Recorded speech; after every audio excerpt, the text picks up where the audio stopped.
And of course, the big message from tonight is all about mental health awareness. And the first car out, it is Nathan Wilkie out of Dunedin in the E13 windows, aggressive with the Esslinger power plant in it. Third in the 2021 Southern Midget Series, fourth in this year's City South Fan Spears Super Series.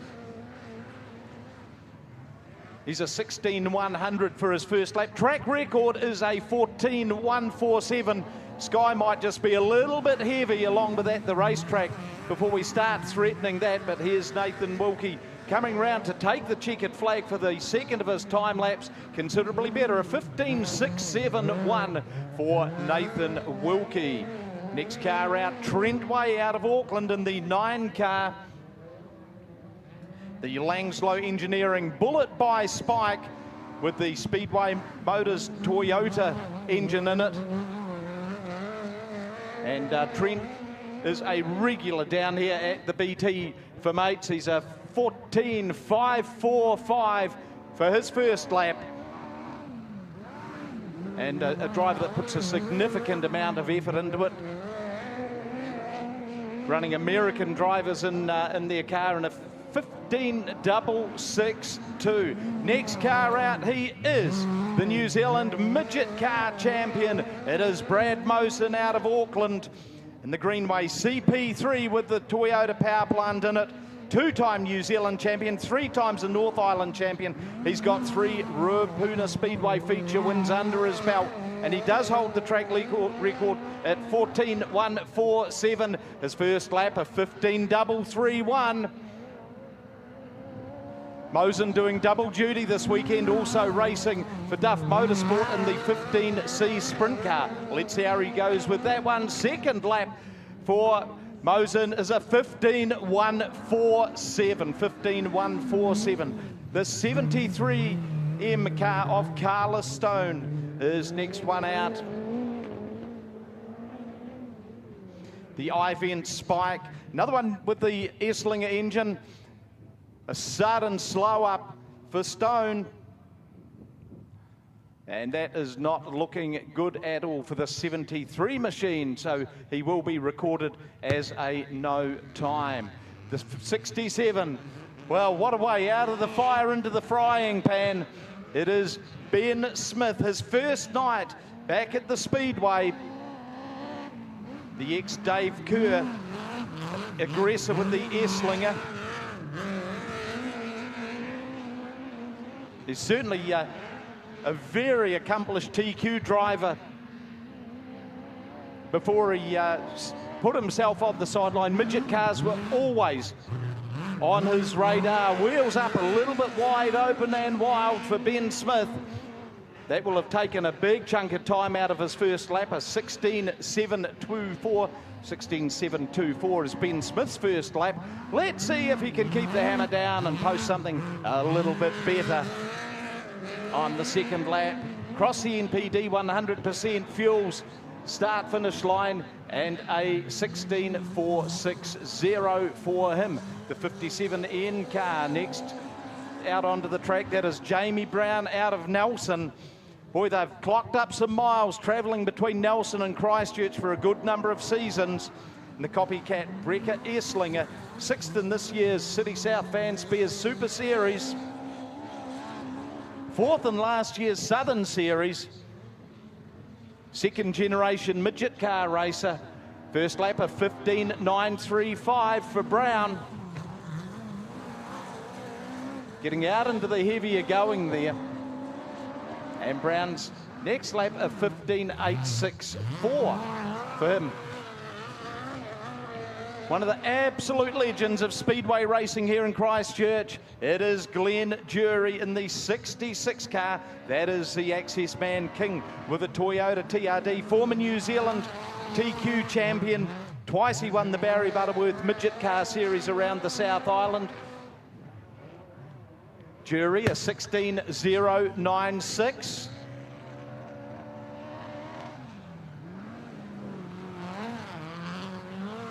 '35 career wins here at Ruapuna spread across midgets and TQs, and a 15.981 was the second lap for Glenn Jerry. Everyone's still chasing the 15.147 of Brad Mosen. Another of the real favourites here among the Christchurch fans in the 12 car. It is Liam McCoubrey. That is the Everett Motorsport aggressor with the S-Linger. First equal in this year's City South Fan Spears Series, and his first lap of 15.976 for McCoubrey, with the experience wise old head of Selwyn Everett as car owner and crew chief. And 15.840 McCoubrey's next lap. Now we go looking in, it's Peter Honeybell in the Vertex 9M. Former New Zealand champion. Won the 2020 Midget Grand Prix, and in the 2023 he was winner of the Palmerston North 50 lapper. And that's Honeybell in the Vertex Lubricants Terror with the BB7, a 15.530, starting to threaten Mosen's time. Drifts out a little bit wide. And a 15.550, so just a slight loss of time there for Peter Honeybell. Next cab off the rank, it is Mitchell Hill driving the Hang Up Entertainment car, normally driven by Tom Lumsden. It is Terminator with the XB4 engine.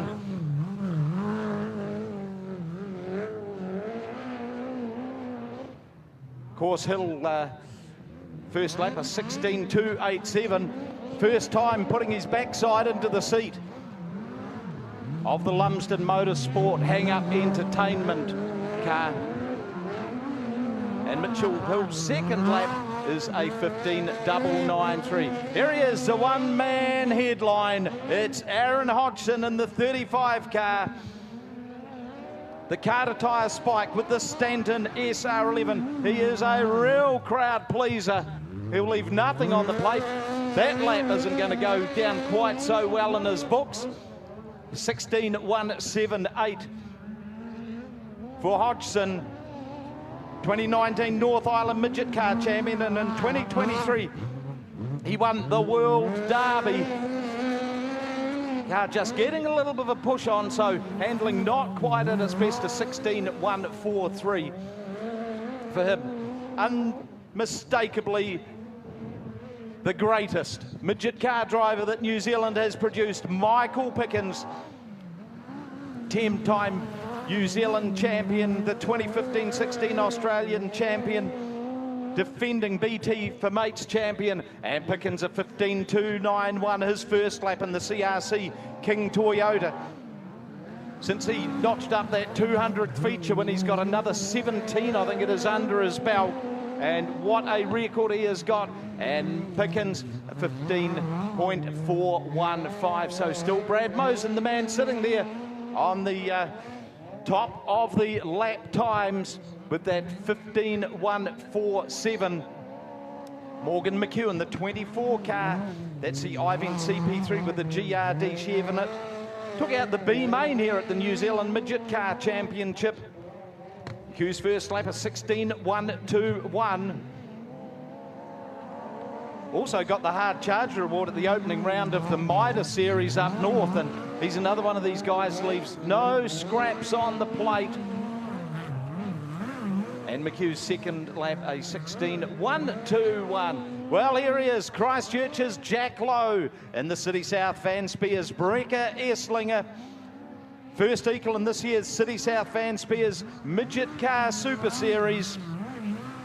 2021 South Island champion, fourth in this year's big gig, and a 16.035. It's Jack Lowe's first one. He's got 7 Ruapuna feature wins, and he has been oh so close, probably another 27 times.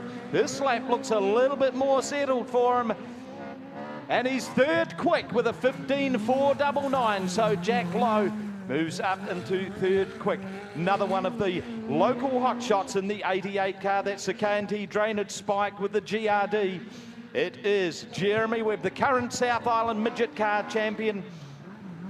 12 Ruapuna feature wins, 42 TQ feature race wins here at Ruapuna, and Webb's first lap, a 16.217. Last year won the MP54, that ended up being the MP35 or something like that.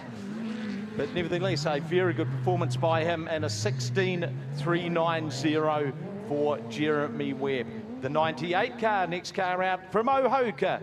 It's the Rangiora ITM Wafdam Racing Terra with the Esslinger BB7. That is Jay Chadwick. 5th in this year's South Island Championship, 9th in the Super Series, but it's all gone not so well for them.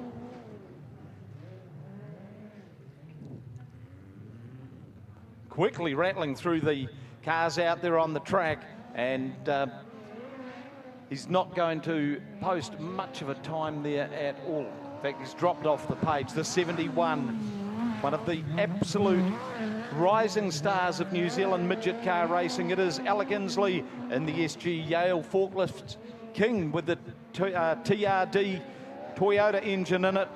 Currently the youngest registered midget car driver in New Zealand, second in the North Island Championships this year. He got a second place in a Ruapuna feature as well. Inslee's first time, a 15.696. 15.696 for Alec Inslee.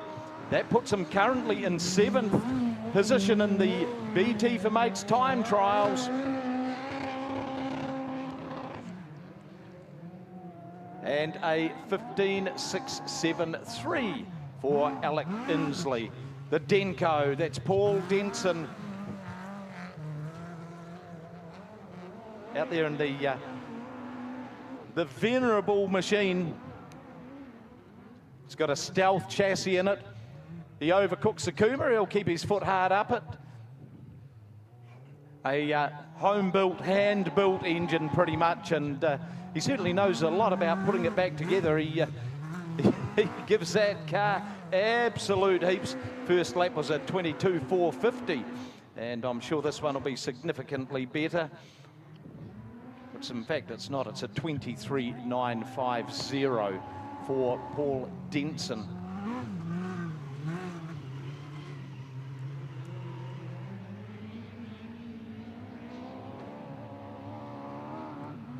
The 7 machine out of Matamata. That is Ben Matthews, the Repco King Esslinger. 3rd in the 2021 Midas Midget Series. It's the Repco King Esslinger. 3rd trip to the South Island this season for the Matthews racing team. They certainly do feel at home.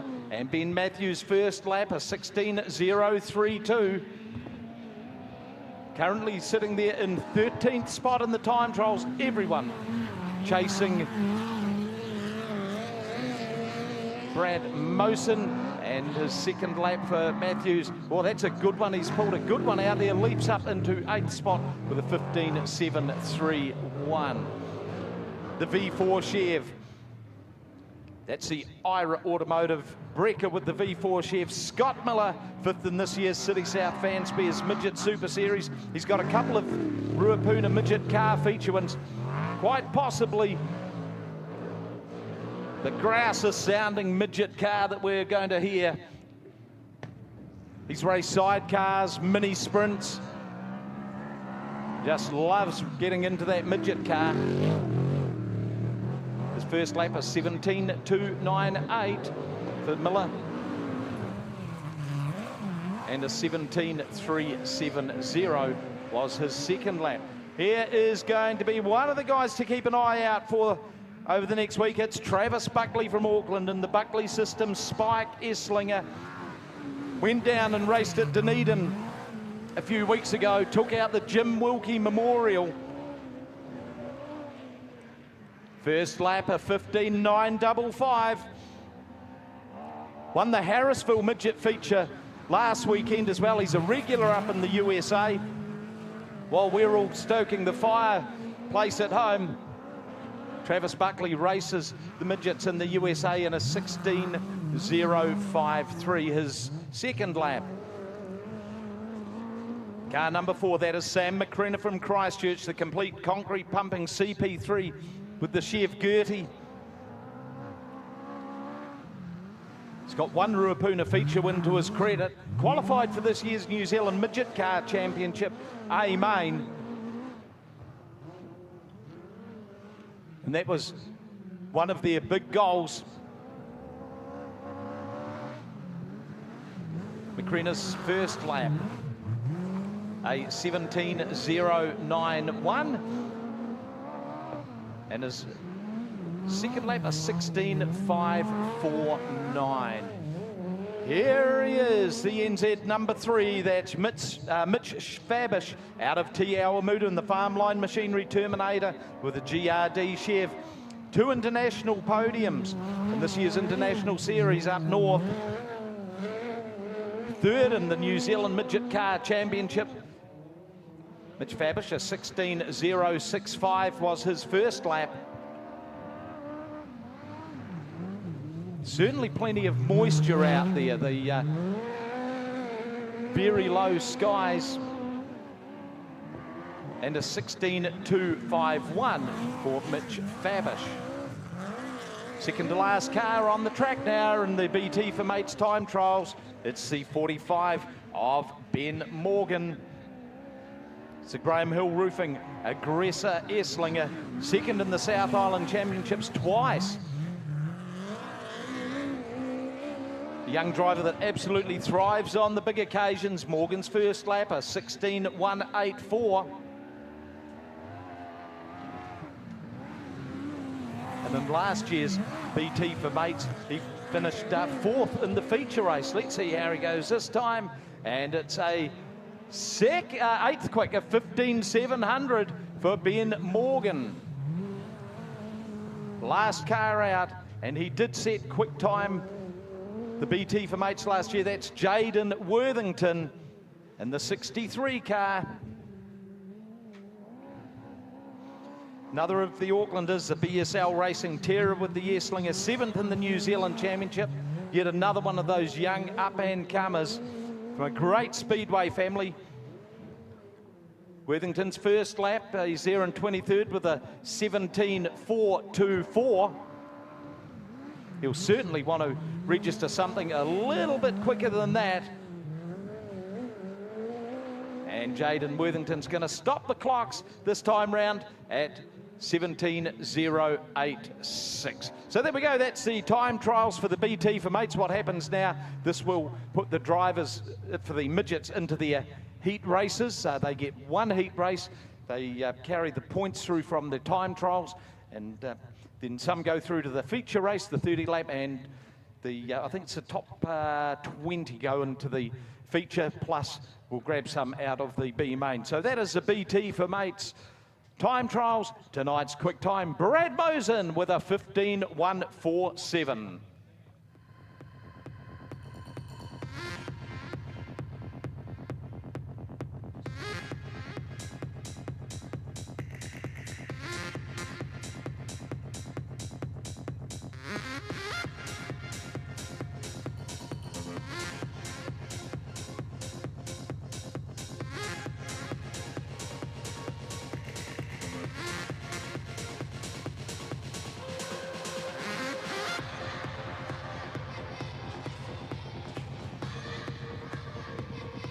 Right, we'll quickly give you the top 5. Brad Mosen with a 15.147. Michael Pickens, 15. Turn the music up louder.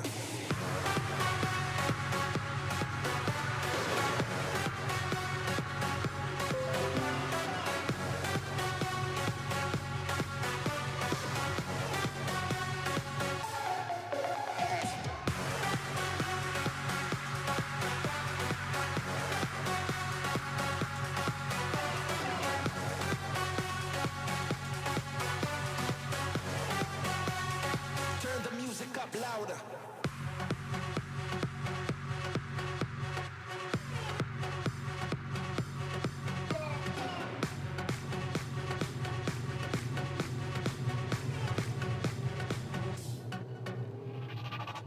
Well, the modified sprint's being very patient getting this track ready for us, and looks like we've got another couple of laps, and we can see that moisture coming down from the sky, but a little bit of blue sky up there, Josh. Hopefully that sort of clears its way for racing tonight. Yeah, where the forecast says it's meant to clear, so all your folks cuddled up, and with hoods on, you won't have to have those up for long, and we'll get racing very shortly as the pace truck, Avon Insurance pace truck, pulls off. Avon Insurance, great supporters of the modified sprint class. Going to get going this lap. No, next lap looks like, because we've got the pace truck off, so got a bit excited, and looks like we might get the green flag this time, actually. Here we go. Good start by Neil Carey, and maybe looks like we got a bit excited here, Craig. Well, I tell you what, there's some pretty excited modified sprint drivers there. They're anxious as hell. They've been wheel packing for the last 5 or 6 laps. And it was Neil Carey who had a really big crash here his last meeting, but he's very keen to get that car up and running. So modified sprint driving, the key to these is to get your foot right up it and see if you can survive the first 2 corners, and that'll give you a very good chance of getting to the front. Here we go. Time for the green flag. 10 laps of modified sprint action to kick off Speed Week. Green flag flies. Good start from Liam Astle in the ex-Craig Cox car. Jumped out already to the inside, but Booth holds on to the lead. So Brett Booth clear lead up front. We've got a bit of contact at the back. Shane Cornelius involved, Sophie Cribb. Those two out and in the infield. Meanwhile, at the front, Booth holding on over Neil Carey. Then Liam Astle getting to grips with that ex-Craig Cox car, and let's see what kind of performances he can put in tonight. McIntyre in 4th. There's Fraser and Dawson behind him. Following them is Brad Hinton, the 37C car. We've got Josh Lilly to the infield as well. So a couple of dramas already early on. And Harry McIntyre right up the rear end of Liam Astle going into turn 4. And he's looking now into turn 1 to try and make a move. Had to back out of that one. Couldn't make anything get close enough. Now, Liam Astle looking to the outside on Neil Carey. Carey blocks him off. Here comes McIntyre again. So Harry McIntyre's really got turns 3 and 4 set up. And we'll see if he can make a move on Astle and Carey. But he's got Jaden Fraser and Gus Dawson looming large behind him. 2 of the best in the modified sprint business. We'll be looking for a move. Here comes Astle on Neil Carey. Carey goes around, collects McIntyre, but saves it. So good save by Neil Carey. Harry McIntyre, hopefully no damage to that car there. Little light touch there on the front end of the 47C car. And we've got just under 10 laps to go. So we've got 6 laps to go now, as Brett Booth continues to hold on to the lead at the moment. Here comes Astle trying to catch up to the back of Booth. He's got a long way to go to do that though. McIntyre looming large behind him. Fraser following suit. And now Gus Dawson, the 9N, needs to get past Neil Carey. So we'll see what Gus Dawson's able to pull off tonight. Had a big, we mentioned it earlier, had a big accident at turn 1 and 2 at our last meeting, the Modified Sprint Clay Cup, in heat number 2 while leading. Took out Brett Booth and himself, and had a monster appeal job after the weekend to get that one back in action. And thankfully Gus Dawson back out here racing again and doing a nice job as always. Brett Booth though, solid lap last time by. A 16.262 is his fastest, 16.3, so last time by. So Brett Booth really putting in some good laps at the moment, and we'll wait to see as we get 2 laps to go who's going to take out this heat race. And Jaden Fraser looking to the inside of McIntyre. McIntyre coming under some serious pressure here. Can the Clay Cup winner take out another placing here as white flag comes out for Brett Booth, coming up onto the back of some lap traffic here. It's not going to hurt his chances here of taking this checkered flag though, as he comes out of 3 and 4. Brett Booth takes out heat number 1 for the modified sprints. Following him, Liam Astle and Craig Cox's old car adjusting to that pretty nicely. And then Harry McIntyre, Jaden Fraser behind him. And then Neil Carey, Gus Dawson, Brad Hinton. Then we'll get Brendan Hopkins, the 94C, across the line with a little bit of drama for Shane Tonkin already. And yeah, Brett Booth going to take this one out tonight. Yeah, great racing there by Brett Booth. He got away early after all those laps of wheel packing, I should say, and he absolutely cleared away. It was Neil Carey actually holding up the field there for a wee while, but until Liam Astle got that new car of his absolutely flying. He'll be very pleased with his first outing in that. And Jaden Fraser, the Invercargill flyer, started to get a little closer towards the end. So that's the first of the heats here at Speed Week tonight, folks. And it's Brett Booth taking out the first heat of modified sprints at Speed Week.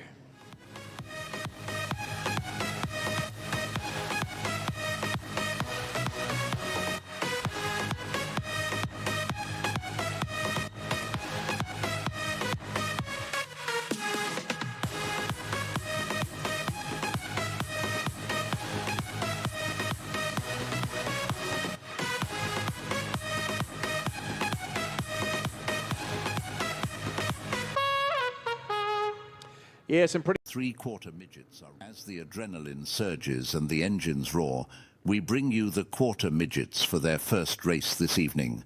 These pint-sized speed demons may be small in stature, but don't let their size fool you.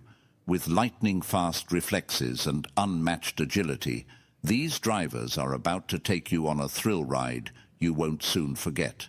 So buckle up and get ready to witness the power of the quarter midgets.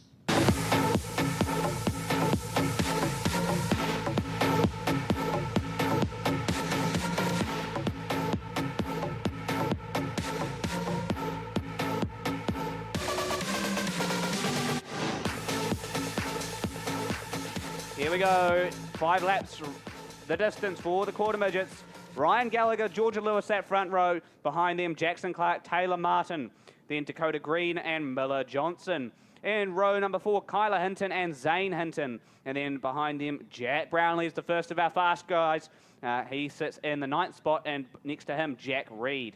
Then Isabel Harris, Caden Simmons, 2 very fast quarter midget drivers who will be looking to make their way up the field. Then it's Laken Thompson, one of our fast Thompson boys, of course. And then Monika Rawson. And behind Laken, in the 15th spot, Cohen Thompson and Brooke Clark. So that's a pretty stellar row there. Behind them, Darcy Rasmussen, Brodie Morris, another good row of drivers there. Bailey Benjamin and Courtney Ashton in the second to last row. And then Isabella Hendry will round off our field. Yeah, what a great sight this is, folks. Over 20 quarter midgets on the track, and they've certainly proven themselves to be a good, exciting class, and just recently taking out 10-lap feature races up in Nelson and Greymouth. So these drivers are very well conditioned to racing. A little bit of carnage in Greymouth recently, but everyone seems to have got their cars all repaired and up and running. So let's see how this one plays out, Josh.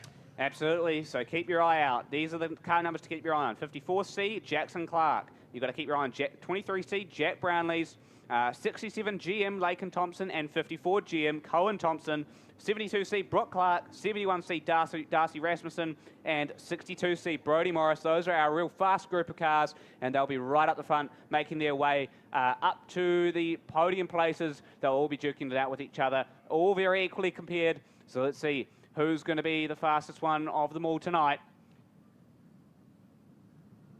Coming through 3 and 4 to start us off. Georgia Lewis, Ryan Gallagher. Green flag flies. Oh, no, doesn't fly this time. So it looks like we've held him a lap early. Well, that'll give the young kids a chance to get their little heart rates under control, and certainly frightening times for some of the younger kids in here. But as they gain their experience, they certainly know how to drive these cars very well around Ruapuna and other tracks. So it looks like they're about to go here, Josh, and we'll get the first race of the quarter midgets underway for Speed Week. Yep, about to go this time, and yeah, getting excited ahead of ourselves here.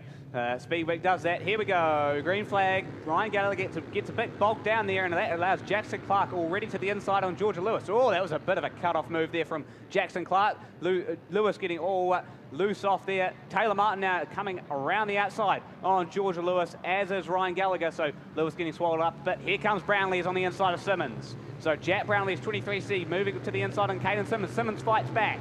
Caden Simmons switches back to the inside, but no match for Jack Brownlee's, and he storms right around the outside now of Georgia Lewis. Brooke Clark following him there as well.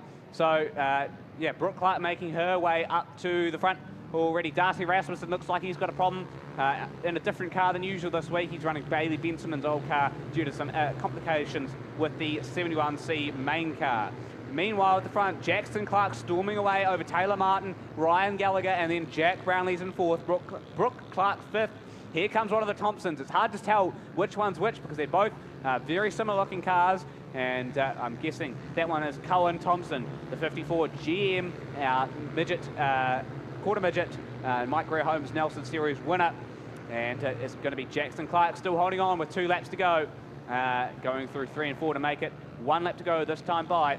Fastest lap by Jackson Clark so far, a 19.964. So some pretty quick lap times already being set down by these guys as white flag flies. One more time around for Jackson Clark. Following him, Taylor Martin, the young driver from Nelson, putting in some stonking performances lately, and he's going to be one who start consistently fighting at the front with these guys. Ryan Gallagher on his rear bumper and looking to make up some moves in these final couple of corners. Nonetheless, Jackson Clark, he won his first feature last time out, won his first heat last time out, and he's now won another heat in the quarter midget series. Jackson Clark takes out that one ahead of Taylor Martin, Ryan Gallagher, Jack Brownlee, Brooke Clark, a solid top 5 for her, Cohen Thompson, Caden Simmons, Monika Rawson coming across the line as well, and it's going to be Laken Thompson ahead of her. So great racing from the quarter midgets.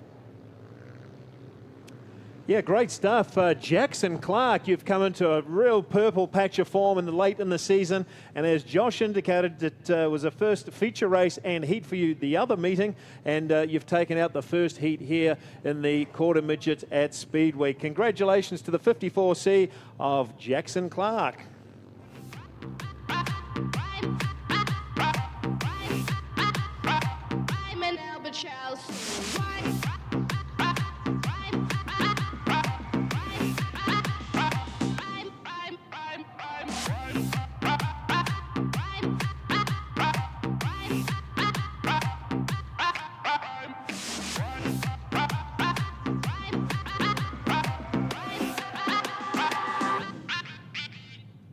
Up for their first heat race, these 750cc powered pocket rockets are set to thrill as they tear up the track with lightning speed and precision handling.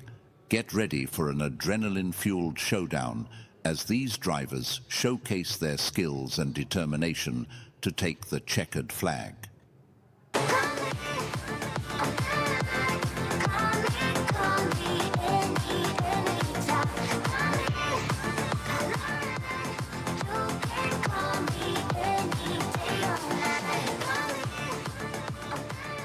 Starting off the front will be the 8B of Nick Davey out of the Hawke's Bay, Montana Jameson in the 17 car from row number 2. Nathan Bruff in the 12A from 3, and Cameron Soul 97 from 4. Tyler Warnock in the 33 from 5. Jess Morris car 47 from 6. James Thompson in the 82 Greymouth car from 7.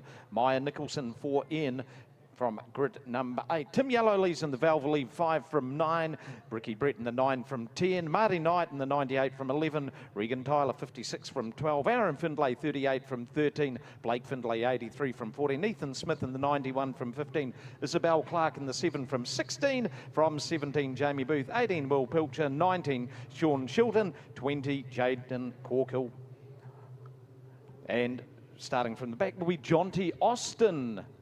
Yeah, it's an impressive side, isn't it, AJ? All these TQs racing for the BT Race for Mates. Montana Jameson, who won a feature race here just recently, got a very good grid draw in this early heat race. It'll be great to see if she can get herself up to the podium. And Tyler Warnock, he's the guy to watch out for, the Wanna Dig 33C, the blue and white car. Certainly watch him. He'll be making his way through the field for sure. Yeah, Montana, probably one of the most popular race wins at Ruapuna this season. She is starting on the outside of the front row. It's clean, we've gone green, and it's Montana Jameson in the Gemmett's Power Tool Services 17. That's got the start. Oh boy, she's starting to put some real distance on Cameron Soul in the 97 car, who is sitting there in second, and then sitting nicely in third is the 8 of Nick Davey in that 8 car, making a big charge around the top side, the 56 of Regan Tyler.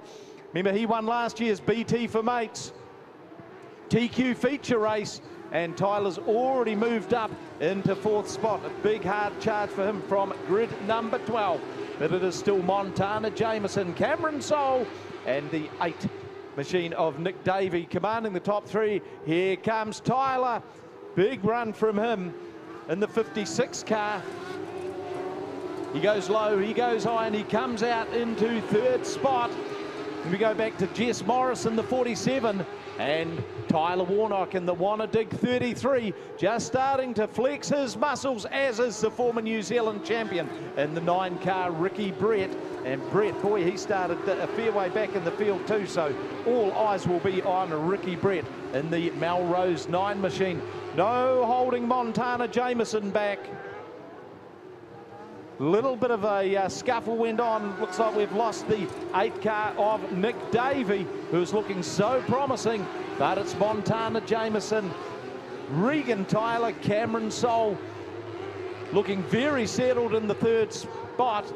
4 laps to go next time by the MPD 100% Fuels start-finish line here at the Racecourse Hotel and Motor Lodge, Ruapuna Speedway. Tyler Warnock, oh, we've got one up and over.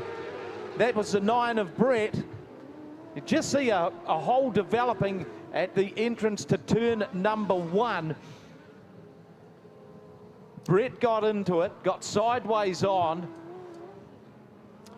Yeah, Ricky Brett typically likes the rough tracks, and he just got that car all pressured up, and it had nowhere to go. All the momentum had to go somewhere, and of course it flipped up as he caught a rut there. But luckily, not too bad there, AJ. Didn't take any other cars out, but how good is this Regan Tyler from the North Island? He's absolutely flying. Well, he took the BT for Mates TQ feature by storm last season, and he was a relative unknown to most of us down here on the mainland.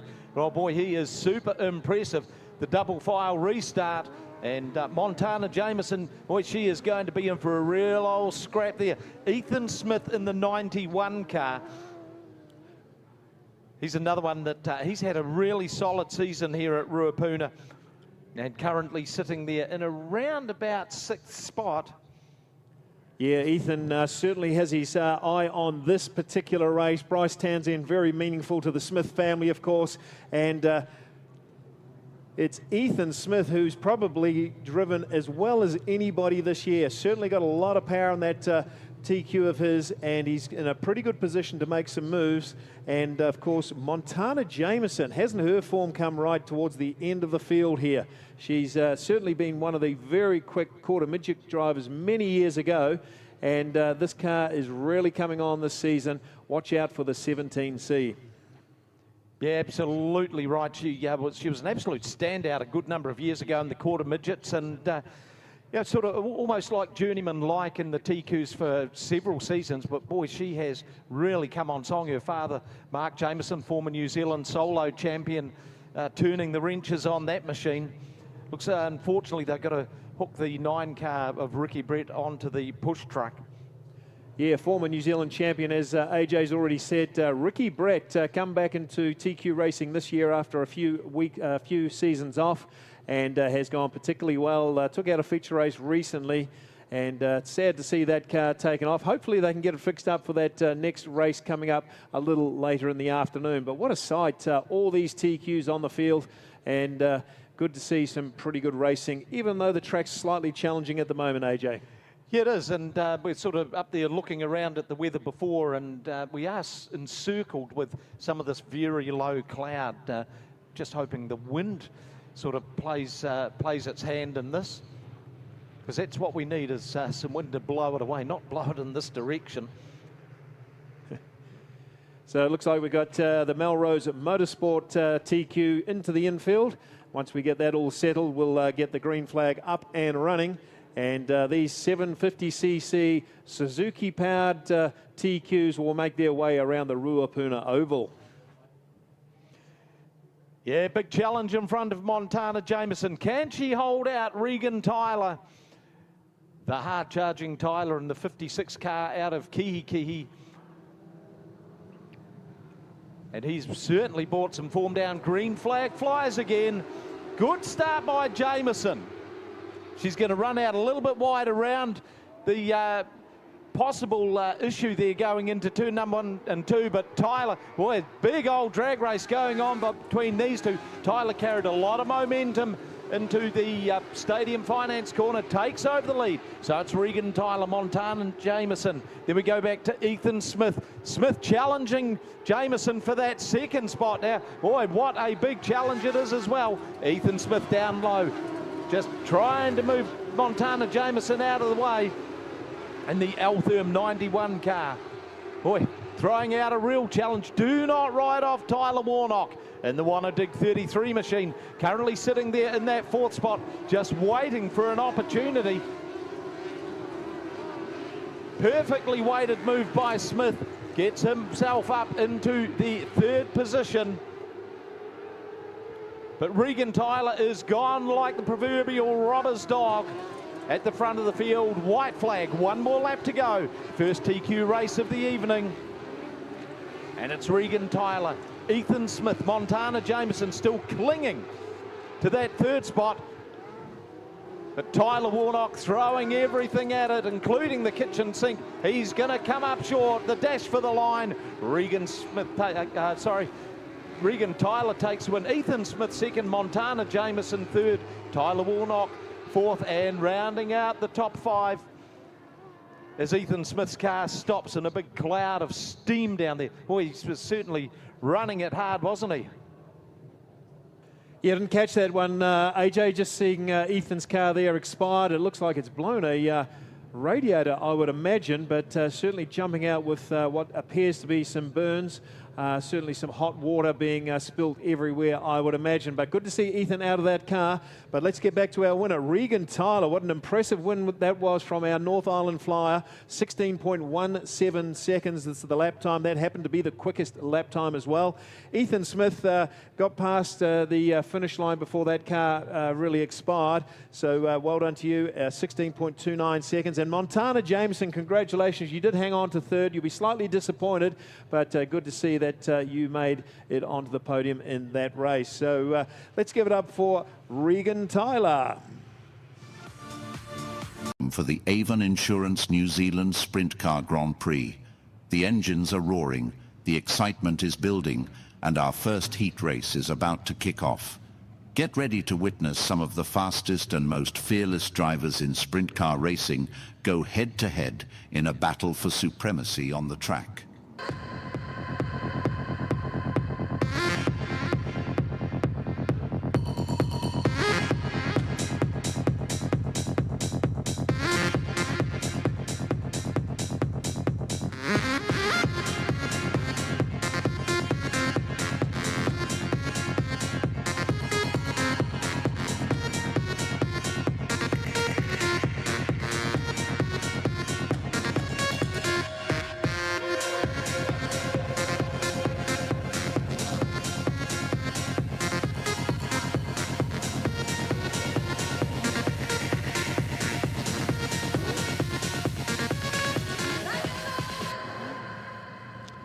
Well, AJ, it really is starting to feel like Thunderdome here at the Racecourse Hotel and Motor Lodge, Ruapuna Speedway. For those that really like their sprint car racing, Harrisfield provided some excellent racing in the weekend, and it was Jonathan Allard and Stephen Taylor. Stephen's a crowd favourite down here, absolutely duking it out in the country racetrack of Ohakia, Palmerston North, and we expect to see pretty good things here tonight. Certainly going to be fast. It is going to be furious. Quick change to the program. The sprint car heat races are over 12 laps. 12 laps, the distance for all of the sprint car Grand Prix heat races. No feature race for the sprint cars tonight. Of course, it's all heat race action. And the midgets, their 30-lap feature race later in the evening. Likewise, the TQs. But for sprint cars, each of the teams will get 3 heat races. That's going to keep them busy.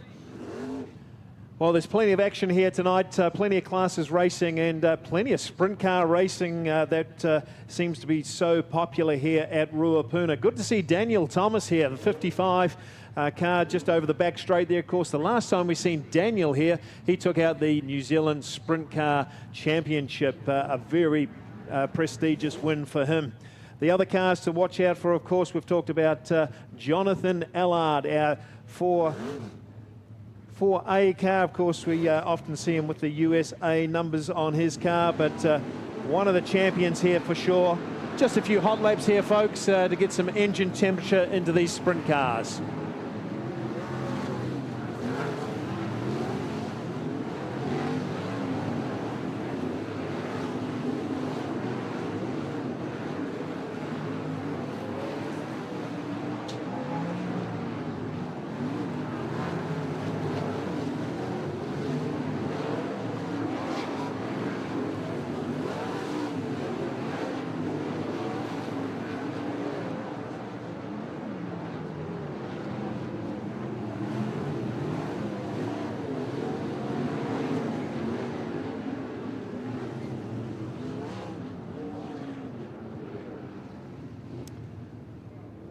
Well, just a few hot laps there, folks. Get some engine temperature and get used to the track. Some of those North Islanders would appreciate a few laps around here at the Thunderdome for sure. Just looking at the hot laps there, Zach Sokol, 13.99. And it looks like we've got Oscar Harcourt with a very similar time there. So Oscar Harcourt providing the fastest lap in hot laps there, 13.99. And then in actual fact, Michael Pickens, 13.68 seconds. So we're used to Michael Pickens certainly putting the throttle down, and watch out for that 54 CRC car. He'll be making his way through the field for sure. Yeah, great to see some drivers here that we haven't seen a lot of.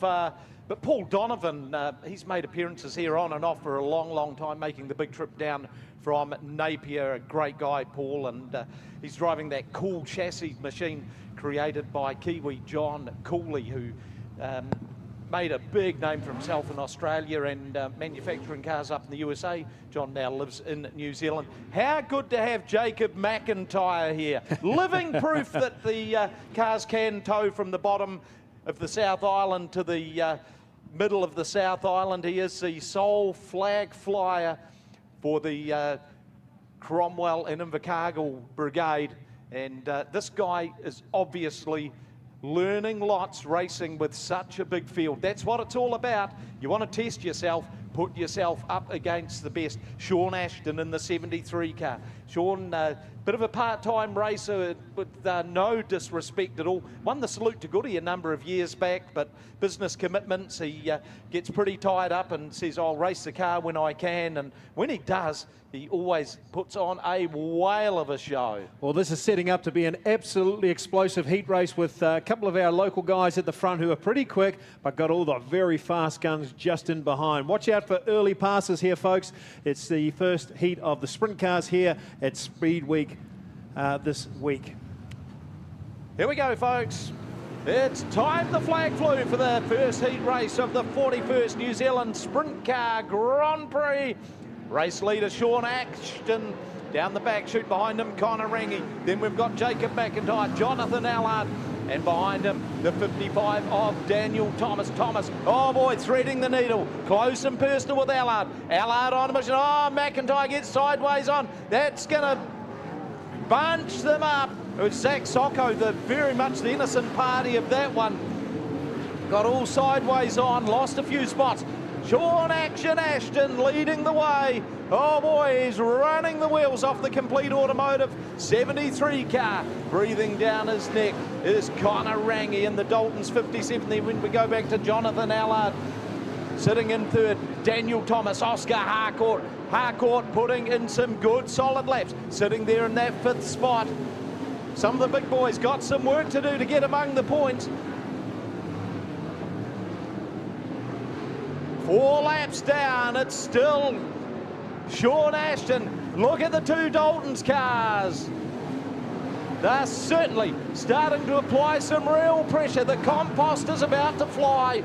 Second and third spots held down by Connor Rangi and Jonathan Allard, but it's still Sean Ashton. Rangi starting to go up the racetrack, looking for a little bit more drive up there. Ashton sitting down low, yellow comes on. There's Zach Sokol and Paul Donovan getting in some strife down there in the wee by cars. Town Bend. How good has Sean Ashton been? That's how we like it, Ruapuna. Sean Ashton absolutely leading out this field. He's driving the race of his life.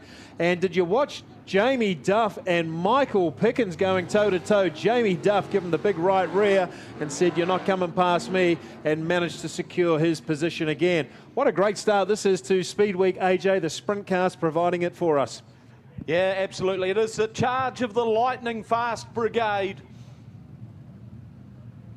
They get themselves sorted out, and these are the nights that the likes of Rangi and Duff and so on, the local boys absolutely love testing themselves up against the best. Well, Daniel Thomas providing us with the best lap time so far, 13.7. Expect that time to go down significantly tonight. Can Sean Ashton hold on to this lead that he's got here in the first heat of sprint cars of Speed Week? Here we go. Flashing light out. Green flag about to fly again. Heat number 1. Avon Insurance New Zealand Sprint Car Grand Prix. Let's turn them loose. Allard sees the gap down low, and it closed just as quickly as it's opened. So he's still in behind Connor Rangi. It's Ashton, Rangi, Allard. They're the first 3. Rangi trying the hide line. He's now going to try and look to cut down under Ashton. Ashton, a very experienced campaigner. He's not going to have a bar of that. So it's Sean Ashton, Connor Rangi again, winding up around the top side. There's only one way to go around Ashton, and that's up high. Allard saw the gap. Jonathan Allard, it was just the shortest blink of a gap. Oh, Connor Rangi went in there 100 mile an hour. Just tagged Ashton, got it up onto the front wheel, brought it back down. Laps counting down quickly. Jonathan Allard, Sean Ashton and Connor Rangi. They're the front 3. Daniel Thomas sitting there in 4th. Jacob McIntyre in 5th. Then we go back to Oscar Harcourt. And here's the Duff and the Duff and Pickens battle waging again. Boy, those two are feeding themselves. It's a feeding frenzy of right rears. White flag. One more to go. Jonathan Allard. Sean Ashton still hanging on to that second spot. Connor Rangi, he's thrown everything at it. Hasn't managed to make anything work. Allard takes a win. Ashton's going to be second. What a drive from him. Third goes to the 57 of Connor Rangi. In 4th spot, Daniel Thomas. Jacob McIntyre in 5th. Then we go back to Oscar Harcourt, Jamie Duff, Michael Pickens, Ryan O'Connor, Zach Sokol, Paul Donovan, and the Caleb Bourne, the 95 car of Caleb Bourne, sitting there forlornly. Didn't fire a shot. But what do you think of that, Ruapuna? Jonathan Allard, give the man a sniff, and he is going to take it. Sean Ashton from Leaston in 2nd, and in 3rd from Springston, Connor Rangi.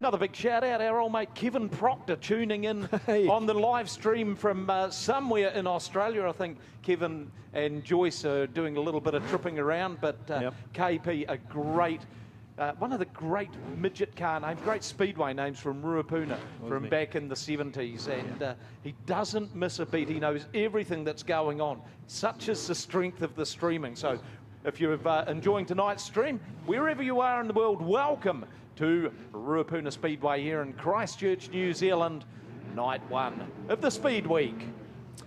Yeah, certainly late in the season, and 4 meetings to go in the next week or so. And the advantage of this is that the track conditions are probably going to be quite drivey over the next 3 or 4 meetings, and we're most likely to get some pretty good lap times as that track settles down. So as AJ said before, we've got some hot laps coming up for these sprint car drivers. Good to get some temperature in to the motors, and for the North Islanders have a early look at the track. And track holding up pretty good actually, AJ. A couple of dry spots there, but I think we're going to be pretty good for the night. Yeah, I think so too. And you know, the good thing is that We don't have that beating sun down here. Sort of the weather in Christchurch, a couple of extremes, very hot in the summer, not so hot in the winter. But yeah, they breed them tough down here.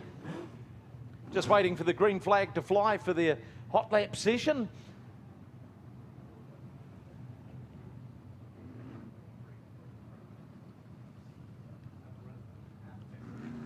Okay, just a quick update on Ricky Brett. He'll be up and running for the next TQ race. No problems at all there for Ricky Brett.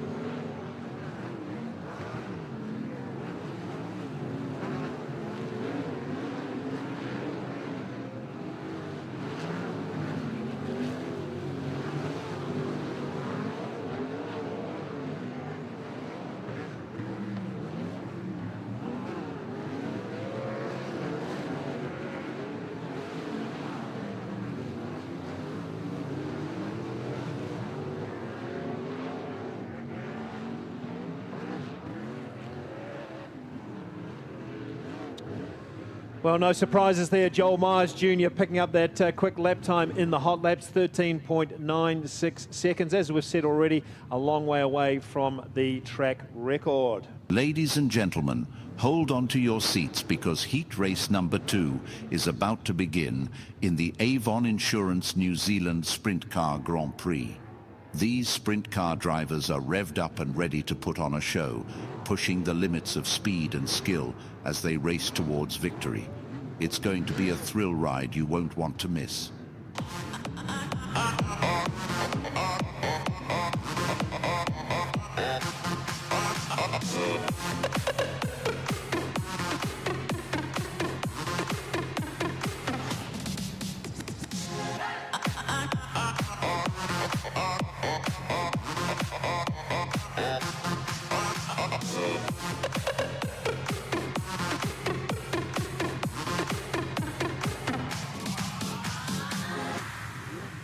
Well, they're lined up behind the pace vehicle here tonight, as always, driven by Lethal Lee Young. That's the Avon Insurance pace vehicle, that front row. Christian Hermanson and Mad Max Guilford. Row 2. Jamie McDonald and the 17 of Dylan Forsey.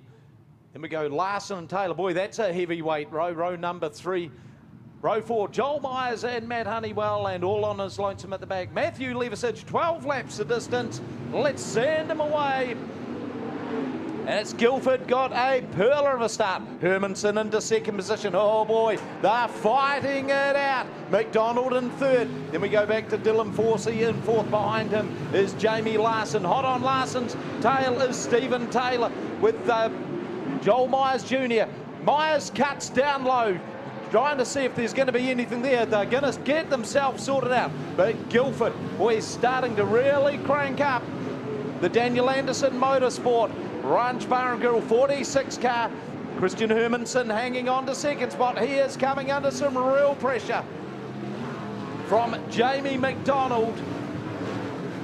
Hermanson running the higher line, coming out of turns 3 and 4. They're starting to chase the dirt up. In fourth, we've got Forsey. Behind him, Larson. Then we go Myers and Taylor. Towards the back, it's Matt Honeywell, Matt Levisage. It's going to take some pinning back. Max Guilford. Boy, that's a sizzling lap time. Max Guilford leading them away. And he's got the greater part of the length of the straight advantage over Hermanson. The rest of them can only but look on as Guilford goes about his work. Hermanson still hanging on to second. McDonald in third. Then we go back. The real freight train here of Forsey, Larson and Joel Myers Jr. No way through for Myers. They'll be hoping the track starts to really widen up and give them something up top as the night goes on. But Max Guilford, he's almost making a mockery of it. He is just driving away from them, getting closer and closer to the tail of Matt Levisage and met Honeywell. Oh boy, in a 12-lap heat race, you are kidding me.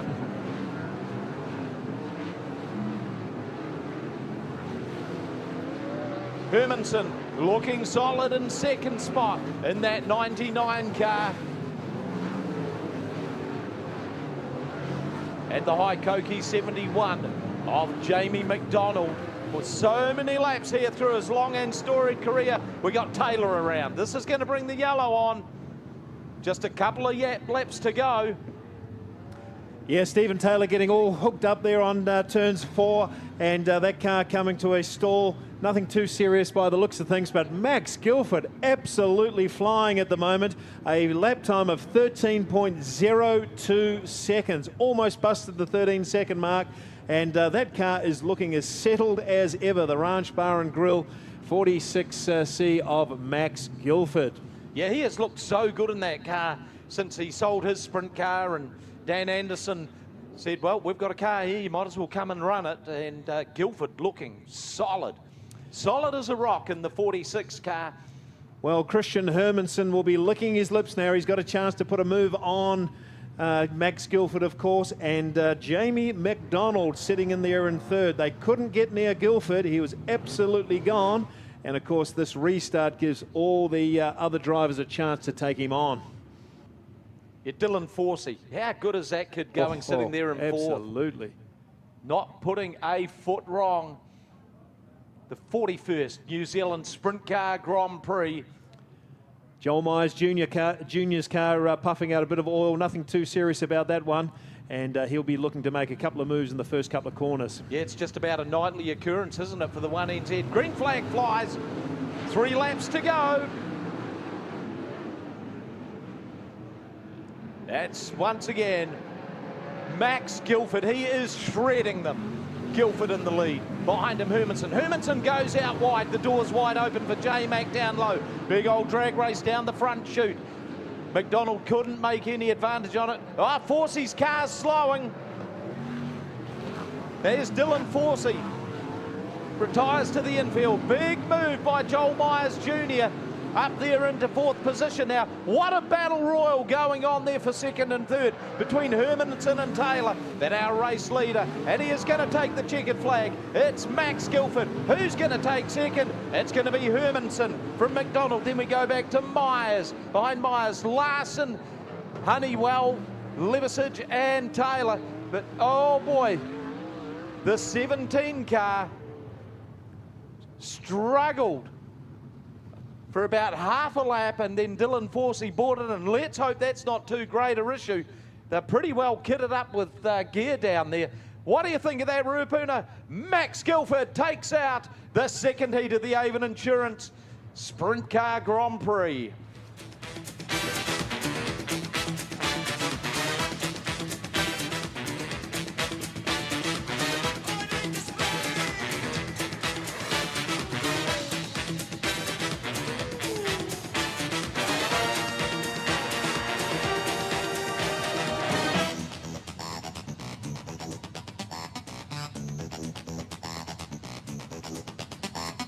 Are you ever gonna push me? Let me run, let me do. I need it and I'm ready and I haven't got a clue.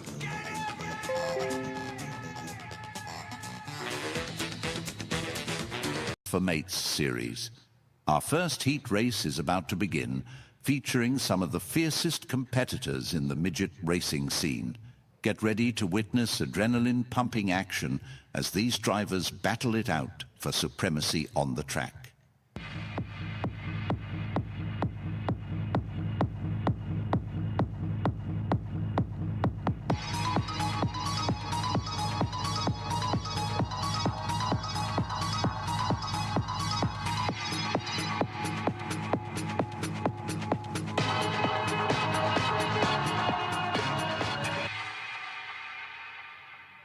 Well, AJ, it's certainly starting to get that Thunderdome feeling here at the Racecourse Hotel and Motor Lodge, Ruapuna Speedway. The Midgets have been some crowd favourites here for many, many years. You were talking about Kevin Proctor before, and certainly right through the 70s, 80s and 90s, there were some great midget car drivers, and we are experiencing some very good racing here over the next 4 days. Yeah, the midget cars locally, have put on some terrific performances, and well, it may not be a slide job central tonight for the 66 of Glen Jury, but no doubt about it, if Jury can make things happen in the Access Man Toyota, it is really going to happen quickly for him. Good to see Liam McCurbury in this race for the local fans here. Liam struck some terrible luck with the Selwyn Everett Motorsport 12C. All sorts of problems just a week before the New Zealand Championship, and a few gremlins creeping into their car. But one of the better drivers here at Ruapuna for sure. The Foreman Builders sponsored car, just going around turns 1 and 2 now, and sponsored by Penrite as well. Peter Honeybell putting in some pretty nice laps in that 9 car.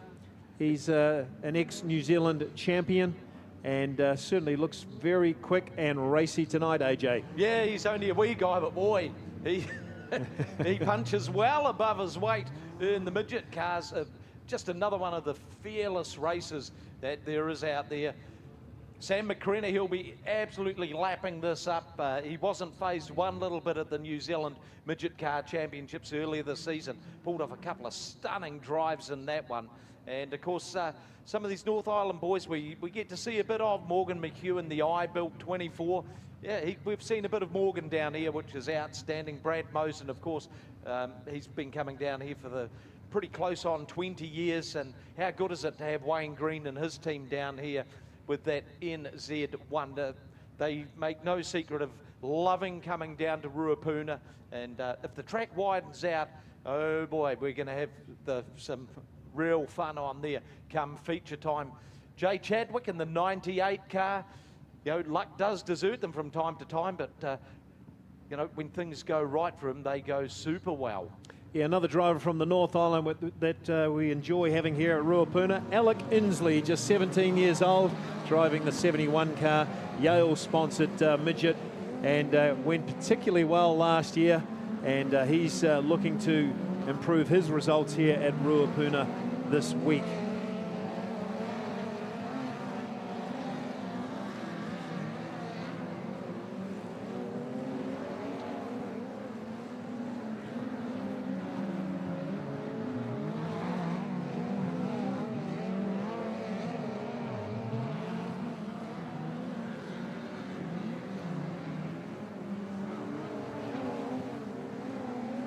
Hot laps are over, they'll line up.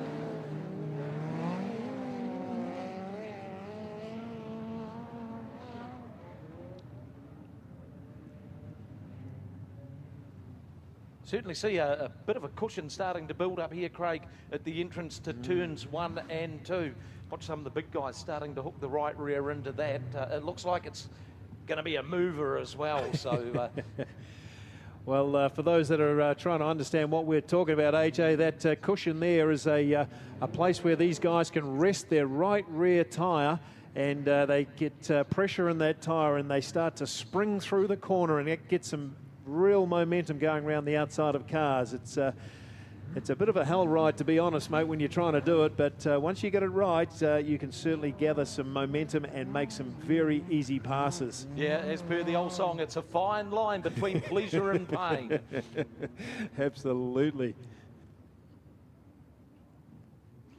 Great to have you all on board here tonight, folks. That sort of overcastish looking weather, let's just hope it just stays away. We've still got a few races to get through. Yep. But hey, good on you for coming along here, supporting this gig. And just remember the Mental Health Foundation. Keep them in your thoughts. And you know what, if you're out there having a bit of a struggle, find someone's shoulder to lean on and have a good old discussion with them. If you've got a mate that you think just isn't quite himself or herself, yeah, reach out and let's support each other. Well, folks, Glen Jury, the old man of midget car racing these days, 66C, the Access Man car, he'll be wanting to make the best of this draw for sure. He's got a flyer on the inside of him. I think it's Morgan McHugh. And Liam McCurbury just in behind with Alec Inslee, I should say. It's certainly going to be fast and furious, this race. Let's see how they go, AJ. Yeah, a couple of New Zealand champions there in row 3. and Honeybell and Mosen making their way round to the white chalk line. They're looking good. Off they go. Heat number 1 for the BT for Mates Midgets. It's Glenn Jury leading the way. Oh, 79 car, or is it the 73 of Carlos Stone? Got all sideways on there. But it's Glenn Jury. Oh, he's got a good, tidy advantage over them. Mosen in second, McHugh in third.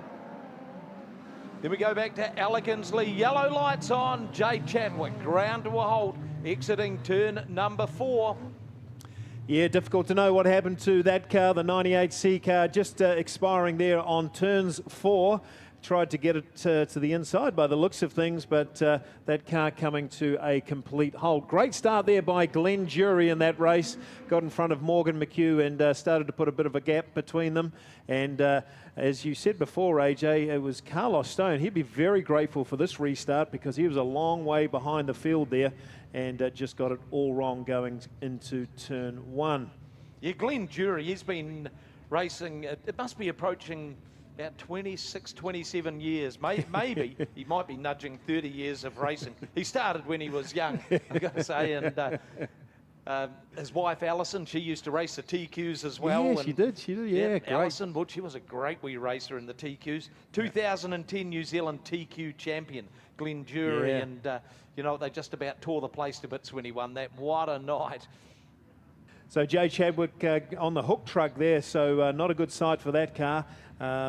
Difficult to know, maybe a differential issue, something that's locked up, but they'll get him to oh, actually, no, it's not. In fact, he's getting a push start, AJ, so misinterpreted that one, and good to see the Rangiora ITM 98C of Jay Chadwick getting some extra laps around here at the Racecourse Hotel and Motor Lodge, Ruapuna Speedway. Yeah, he's going to tag on to the back of the field, I would imagine. No, full restart. Okay. No laps in the books. 10 laps of distance, and this is the first midget car heat race. BT race for mates. Speedway action. Green flag flies. Picking up where he left off, it is Glenn Jury. Mosen saw a little gap. It closed just as quickly. Alec Inslee in front of Mosen, doing the hard yards. Morgan McHugh sitting there in that second spot right now. They'll just start sorting themselves out as the laps count down. But it's still Jury, McHugh, Inslee. Inslee goes out wide. Mosen sneaks in, and Brad Mosen moves up. Morgan McHugh just gets off his racing line a little, and the New Zealand champion Brad Mosen, he's moved up into second spot already, and he is on the prowl. So it's Glenn Jury leading the way, Mosen in second, McHugh in third, Inslee in fourth. Then we go back to Liam McCoubry, one way out high wide and not very handsome at all. It was the 73. Yellow lights come on for Jay Chadwick around. Yeah, certainly a nightmare for that 98C car, not handling very well at all. A disappointing night for Jay for sure, and difficult to see what happened over there. Almost looks like he's done it all by himself over there, AJ, but how good is Brad Mosen making his way through the field there? Glenn Jury's really got a handful behind him now, and let's see if Glenn Jury can hold out the NZ1 champion of Brad Mosen. Yeah, it'd be interesting to see whether Chadwick gets a restart here. He was the prime course, the yellow earlier, so it does look like they're heading that car back onto the infield. Normal service about to be resumed in this, the first midget car heat race. Now, Jury's back is against the wall. Glenn Jury will be loving the challenge of this. Absolutely. He's got a rocket ship under him for sure, but that car of Brad Mosen's is so quick, it feels like it just picks up a couple of lengths down every straight, and let's see how this is going to play out.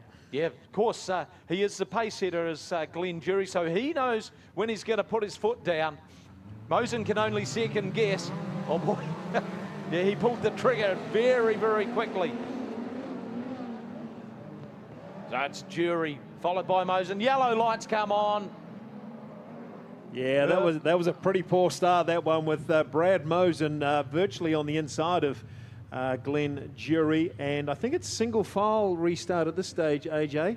So Brad Mosen getting it all wrong, not normally the sort of guy to do that. Now, what's going on here with Morgan McHugh? All right, Speedway NZ officials will get into the earpiece and let these boys know what's going on. But Glenn Jury, a good start in that previous restart. Let's see if he can do it again. Yeah, Morgan McHugh's looked pretty impressive so far, hasn't he? Sitting there in third spot in the 24A car. Let's see if we can get some laps consistently into the books. This first heat race for the BT for Mates. Oh, Mosen, boy, he's slowed rapidly at the exit to that corner. He's picked up the momentum again, but it's Glenn Jury leading the charge. Mosen in second, then we go back. McHugh, Insley, and hanging on to the 5th spot. Christchurch's Liam McCoubry, but hard on McCoubry's tail is Peter Honeybell in the Vertex 9 car. Oh, there may have just about been contact there too. If not, it was close. McCoubry just off the racing line slightly. Boy, it looked as though they were flying in close formation down there. With McCoubry with Honeybell sitting on his tail, and that's brought them down. McCrenna, one of them. Yeah, difficult to work that one out, AJ. It did appear that Honeybell come in very, very hot and touched one of those cars, which put it into a spin, which then caught and clipped the likes of McCoubry down there. So difficult one to work out exactly. Well, it was McCoubry that went round. McCoubry goes round. Okay, yep. So maybe it was Honeybell taps McCoubry. He goes round and then gets collected by Stone and McCrenna. Yeah, out of the car there for Carlos Stone. Yeah, a little frustrated, let's say, mate. Yeah, he will be frustrated by that, and you know, these things do happen. Push vehicle sitting in behind McCoubry, so hopefully he's emerged without too many battle scars on that one. Laps counting down, time starting to tick along too with this weather situation that's certainly encircling the speedway here. Well, this will give Glenn Jury a chance to breathe again. A couple of restarts that haven't gone so well, but he's still in the front, and he'll be relishing the opportunity to put a move or at least keep in front of Brad Mosen. As we said before, very quick that car, unbelievably fast in a straight line. Morgan McHugh will be tailing Brad Mosen, and Alec Insley just sitting in behind there watching them all, ready to pounce on any mistake that gets made. Liam McCoubry gets pushed off, car looking pretty straight, nothing too wobbly about that one. He'll light it up a little just to see if it's going to sit on the track. And be interesting to see where he tags on into the field. Yeah, that might just about tell us everything as to how the officials saw that one. Yep.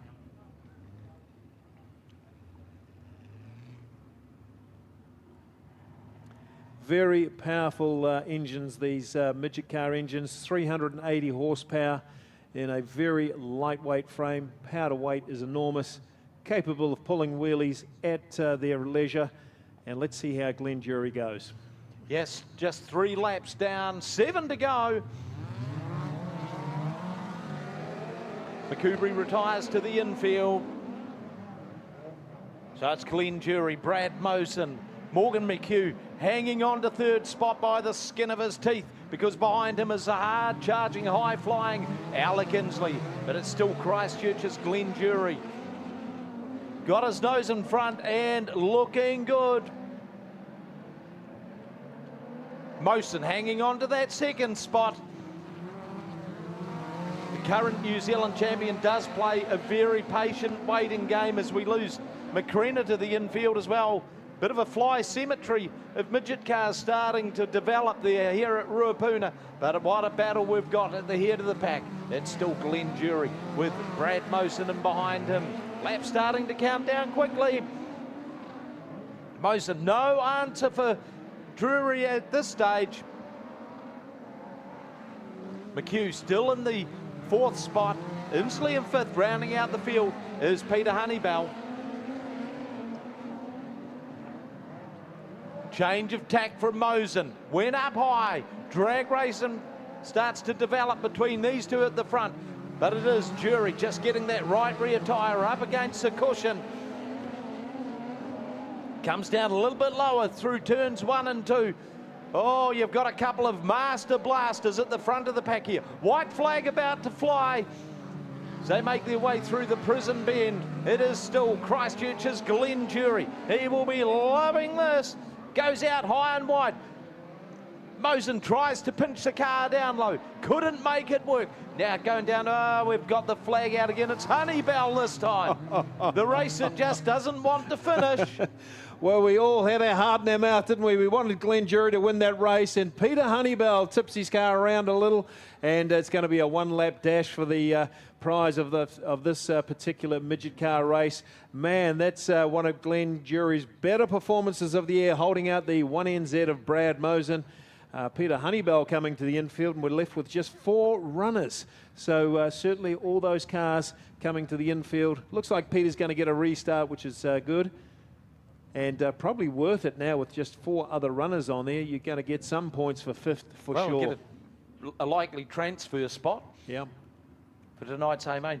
How good is Glenn Jury performing in this race? You know, rolling back the years. Absolutely. Driving perfect laps at the moment. Lapping as quick as Mosen, 15.22 seconds. And Mosen, his quick lap of 15.21. So Glenn Jury duking it out with the 1NZ at the moment, and what a great result if he can get this one home.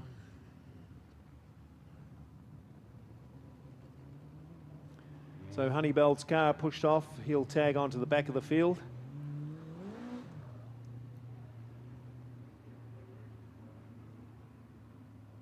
Flashing light should go out nice and quickly.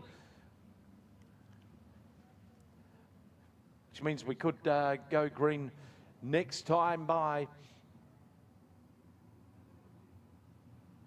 Just 2 laps to go. We've got Glenn Jury, Brad Mosen, Morgan McHugh, Alec Inslee and Peter Honeybell.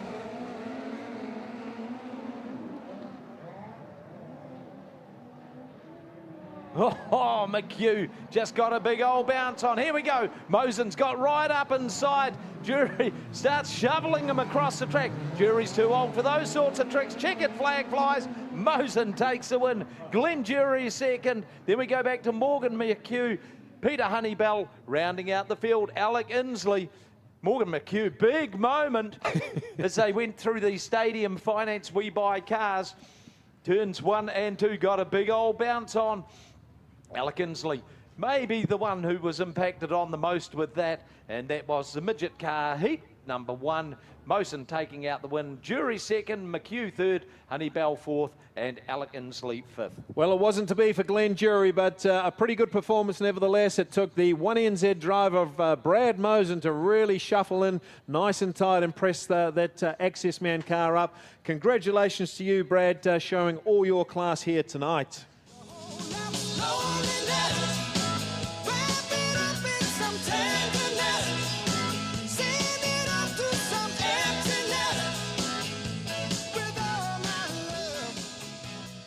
Well, Louise, you got Brad Mosen down in victory lane there. A pretty good heat race by him. He'd be very pleased to get past Glenn Jury.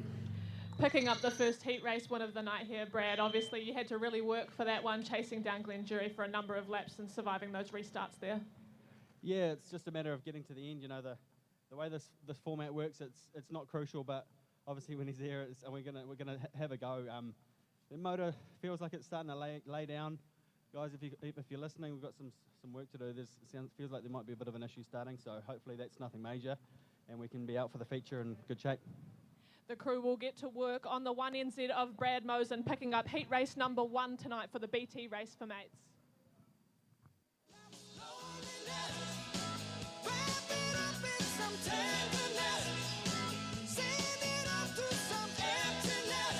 Into the Thunderdome.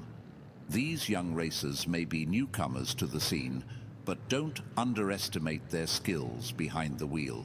With nerves of steel and a hunger for victory, they're about to show us what true racing spirit is all about. Get ready to cheer on these rising stars as they push the limits and leave it all on the track in pursuit of glory.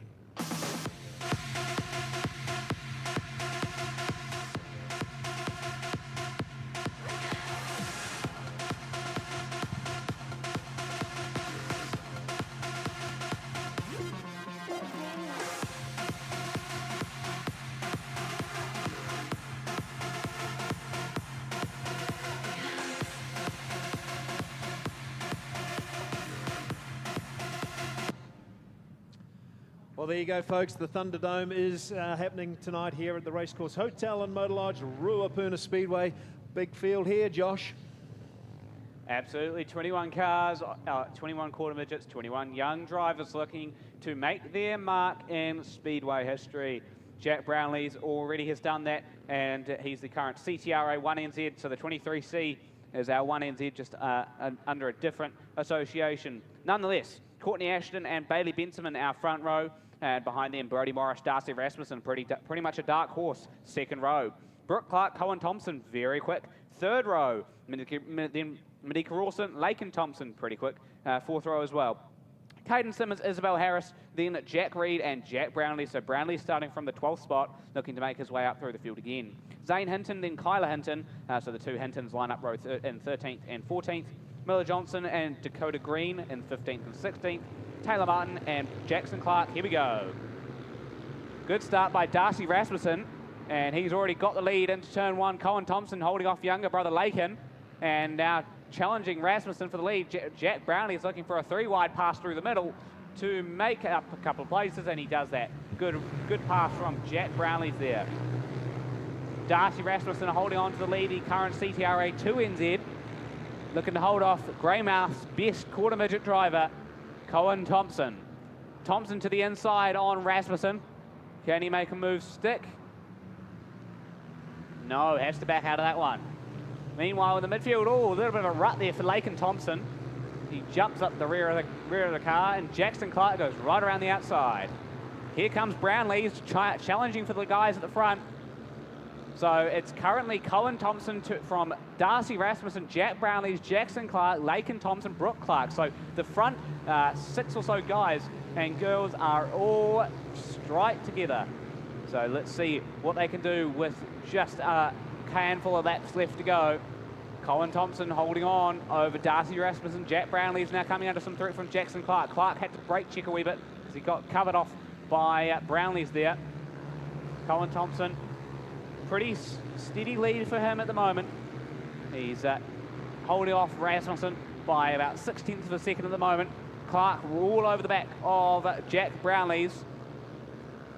So Jackson Clark really putting the threats to Jack Brownlee's as the white flag flies for the back markers at the moment. Checkered flag flies. Cohen Thompson takes out heat number 2 here at Ruapuna Speedway. Another heat win for the young lad from Greymouth. Following him, Darcy Rasmussen in second, then Jack Brownlee's, Jackson Clark, Lakin Thompson, Brooke Clark, Bailey Benjamin, Isabel Harris, and Ryan Gallagher, as well as Caden Simmons rounding out our top 10. Yeah, things really heating up for the quarter midgets, and Greymouth's very best. Cohen Thompson takes that out, as Josh has mentioned. Darcy Rasmussen, the fast improving quarter midget driver, and of course Jack Brownlee's we're very used to seeing here at the Racecourse Hotel and Motor Lodge, Ruapuna Speedway. A great win there for Cohen Thompson.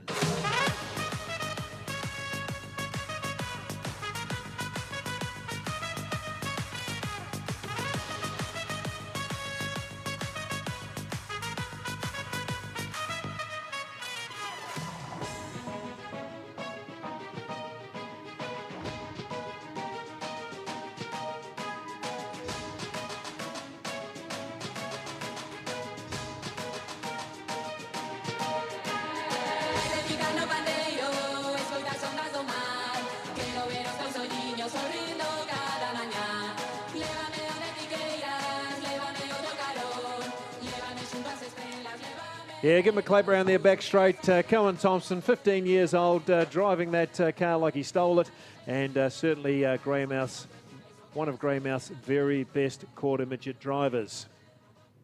Hold on to your seats as the three-quarter midgets gear up for their heat race in the BT Race 4 Mates Series. With engines roaring and tyres screeching, these pocket rockets are about to unleash their full potential on the circuit. Get ready to witness high-speed action and fierce competition as these drivers battle it out for supremacy.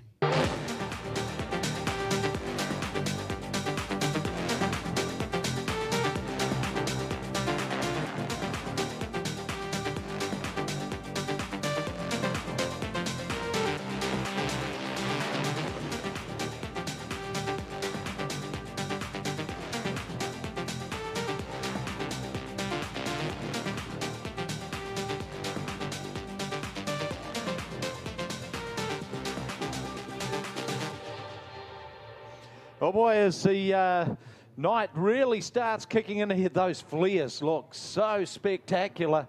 I reckon you just about put some marshmallows that way too and toast them up soon. But we might charge $5 a seat about 2 metres away from them. What do you reckon? Oh, no, thank you. Pace vehicle retires to the infield. We're about to go green. Second TQ heat race of the evening. Nick Davey, a lot of work for Davey to do from grid 20. I think he's up to it. We come round, green flag's gonna fly. Sean Shilton, he got the best of the starts. Make their way down the back straight, down through the Stadium Finance Prison Bend. And it's going to be Ethan Smith in the 91. Oh boy, this kid is certainly putting on a great performance tonight in the Altherm machine, and he has opened up a tidy advantage over his opponents. Aaron Findlay in the 38 cars next, and then we go back to Ben Morgan in the Graham Hill Roofing 45 car. So Morgan sitting there in third spot right now. Another driver doing double duty tonight. Can anyone pull back our race leader, Ethan Smith? Aaron Findlay looking good there in that second spot. In fact, the front three starting to get a real tidy break on their opponents. Sean Shilton, the best of the rest, sitting there in fourth with Jamie Booth and James Thompson breathing down his neck. Ethan Smith, boy, he's just about on point every lap. He knows his marks and he just hits them so well. Smith. Boy, what a racer this kid is. Findlay in second. Morgan's car just handling just went off a little bit. Going into that corner, got a bit of a push on. He'll certainly want to rectify that before tonight's 30-lap TQ feature race. Shilton still hanging on to that fourth spot from Jamie Booth. Tyler Warnock, no show without punch behind him. James Thompson and Scott McIntosh, the Hawke's Bay car, hanging on there right now to eighth in that second pack. It's time to get among the lap traffic. Once again, Smith's car, yellow light comes on. One ground to a halt. That may be the 11 car of Crawford. Yeah, Rawdon Crawford looks like his car's expired over there on turns 1 and 2. But Ethan Smith, my goodness, you're going quick at the moment. You've got the fastest lap there, 15.78. We just got a wee hint of smoke or steam coming out of that car, so hopefully that can hold together for the next few laps. But Ethan Smith making his way forwards to the BT Race for Mates and putting up a great result for him and his race team. Aaron Findlay in there for second. Ben Morgan going pretty quickly as well. But it's the flying Ethan Smith that they have to all catch in the next restart.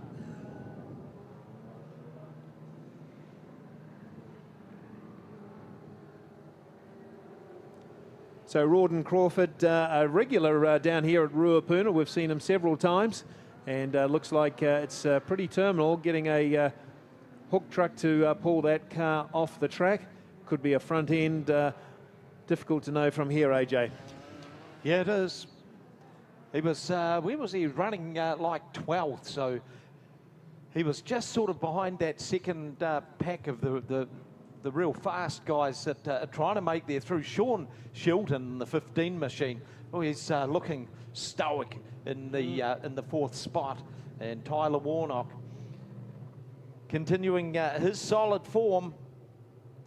Makes you wonder what his result sheet would look like for this season without all those engine issues. Warnock started this event from grid number 16, and he's already up there into 5th after 7 laps. Just 3 laps to go. Yeah, he's a real racer, is Tyler Warnock. You want to find out more, watch for him on his YouTube channel. He's got a wee blog going there, and you can see what it's like to race a TQ from inside the cockpit.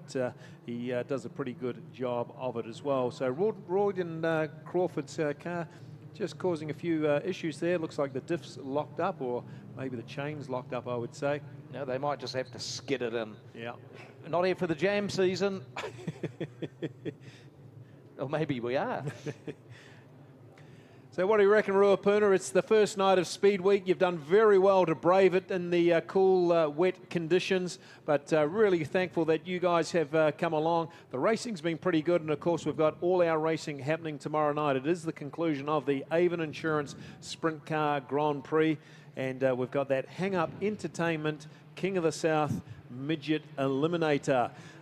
$100,000 up for grabs this week and next week with the Sprint Car Gold Cup coming up later in the week. And remember, it's fireworks tomorrow night as well. So bring the kids, get all your friends to come down. It'll be a great night of racing and entertainment.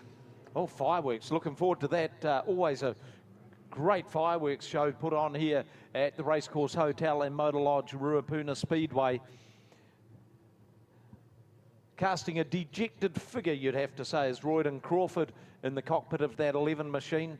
Unfortunately, we're not going to get the yellow light extinguished quickly enough to send them away.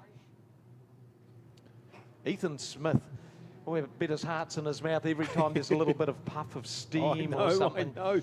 It seems like it must have been water in that previous race. Certainly wasn't oil.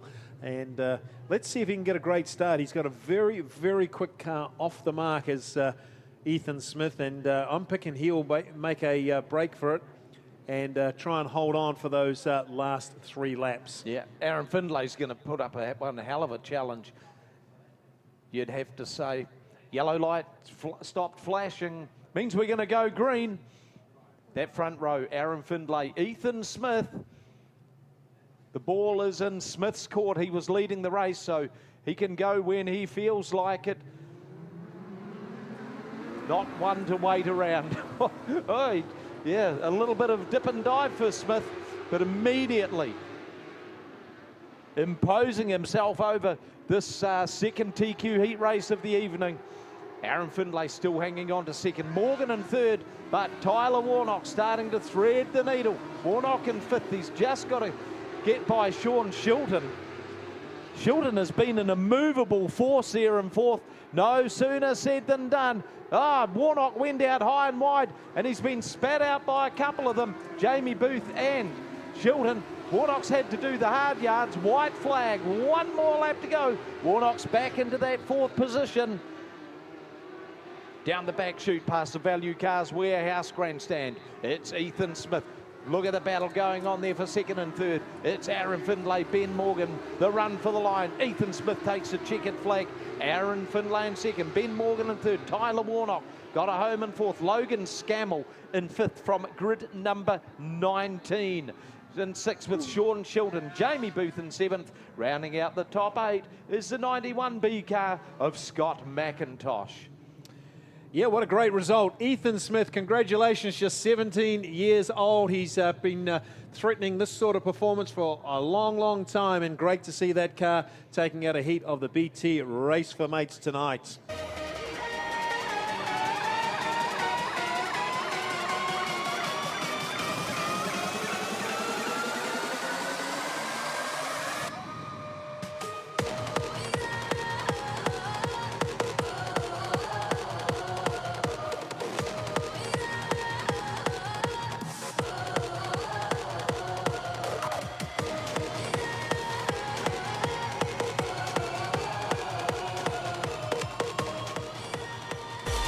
Well, this will be an interesting interview. Louise is Ethan's sister, so I'm sure he's got a big smile in the cockpit of that car. Louise. Very cool to pick up a heat win here tonight with the BT30 on the line tonight, Ethan. You were pretty quick in heat 1 and quicker again then. Yeah, was struck with a few problems tonight, dropped the water in heat 1, tipped all over my leg, and now I think there's oil pissing out, but overall, good race, so yeah. We move on to the feature now for Ethan with his 2 heat races complete for the night. Ethan, heat race number 2 winner with the TQs.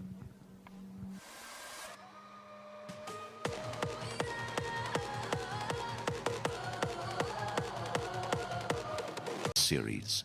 These midget drivers are ready to put the pedal to the metal and show us what they're made of. Buckle up for some high-speed thrills and spills.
Well, AJ, it's not quite Mad Max, but it is the Thunderdome here at Ruapuna Speedway for sure, and the midget cars are on the track to perform for us again. Yeah, absolutely they are, and she's going to be a ripper of a race, this one. Michael Pickens, very much a form horse, isn't he, of speedway racing. He has been the man to beat for such a long time. Hey, really quickly, some more of our great partners here. The Hornby Liquor Centre, 64 Carmen Road for all beer, wine and spirits. Alan J. Cartage for towing and general freight work. Melrose Concept Chairs, who design and fabricate custom-made wheelchairs and accessories. And OEM Car Audio for in-car audio systems, charging cables and power boxes. Hot lap session.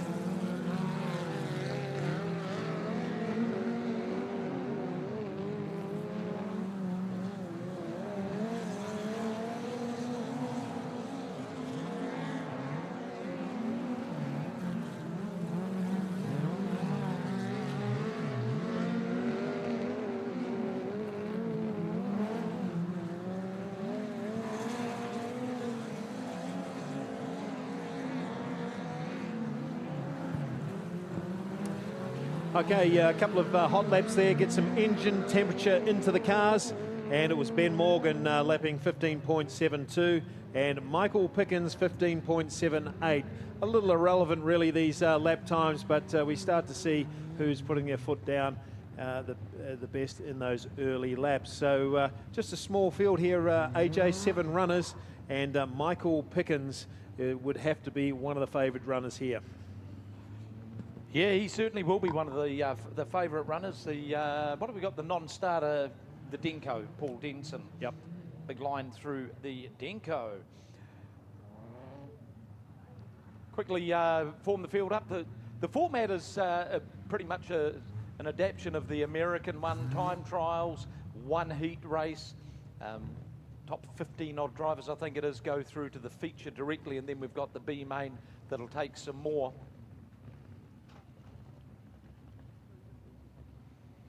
Of course, everyone's got their opinions about formats. If you listen to some, it would be 3 heats with points over front, middle, back. I think that went out in 1906. Well, I tell you what, folks, Mitchell Hill has got that Tom Lumsden car off the front there, right beside Jeremy Webb. Let's see how he goes and whether he's got the confidence to go into a drag race down the front straight. Another lap to go here by the looks of things, yellow light still flashing. But Mitch Hill will find his confidence in that car. It's certainly got a very powerful motor, that XB4 custom-built engine by Angus McLeod, and normally piloted by Tom Lumsden, who's sustaining a work injury at the moment. Haven't seen Tom at the track for a number of meetings, but great to see his car being loaned out to Mitch Hill.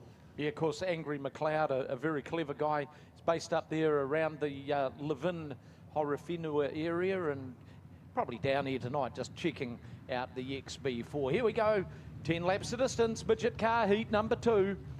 That front row, Mitch Hill in the 9, Jeremy Webb in the 88. And it's Hill in the XB4 who got a great start. Webb's doing all the chasing right now. Jeremy Webb, car number 88, sticking down low, but Mitch Hill doing the hard yards. Here comes the 45 of Ben Morgan. Michael Pickens, car number 54, starting to run the high line. None do it better than Pickens. Keep your eyes on that CRC machine, but it's still Mitch Hill in the Tom Lumsden XB4 leading the charge. Big dash up the inside from the K&T drainage. Number 88 of Jeremy Webb. But Hill here is up to the challenge. Webb still in second spot. Morgan in third. Pickens in fourth. And then Trent Way in fifth spot right now. Oh boy, close encounters of the dirt kind. The front three, you could have thrown a blanket over them as they went through the We Buy Cars Town Bend, but it is Mitchell. He has adapted to this car very, very quickly, growing with confidence as every lap clicks by. So Christchurch drivers 1, 2, 3, Pickens in fourth. That's all he needs to do to get through to the feature.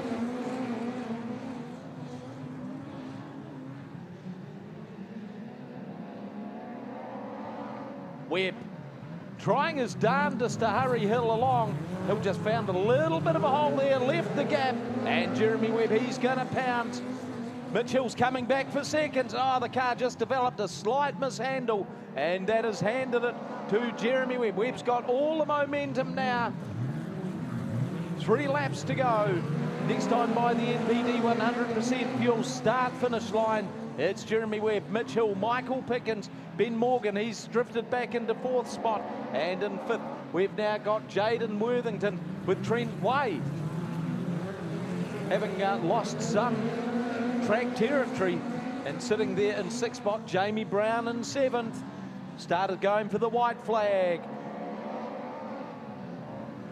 And once Jeremy Webb gets his car in front, he is awfully hard to pin back. 1 to go. It's Webb, Hill and Pickens. They're the front three. Morgan in fourth. And Jaden Worthington in fifth. Checkered flag time. Midget's second heat race of the evening goes to Jeremy Webb. Mitch Hill will be absolutely glazed with his performance in the XB4 to finish second. Pickens in third, Morgan in fourth, and Worthington rounds out the top 5. Trent Way sixth, and Jamie Brown seventh. Yeah, well done to you, Jeremy Webb. You worked over Mitch Hill in the end. Mitch was lapping particularly well on that Lumsden car. That car has got all sorts of horsepower behind it, but Jeremy Webb's experience showing and making a inside pass on the very quick Mitch Hill, and Michael Pickens doing enough to qualify for the feature race, of course. And it was Jeremy Webb, fastest lap time, 15.56 seconds. So let's give it up for Jeremy Webb.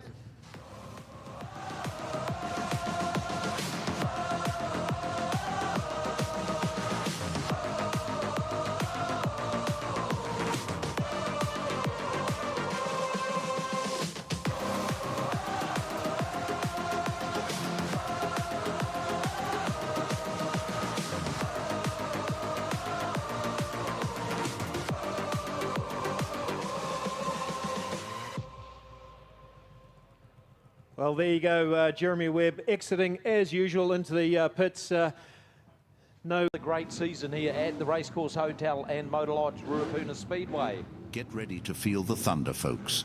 Heat Race 3 of the Avon Insurance New Zealand Sprint Car Grand Prix is about to get underway here at the Thunderdome.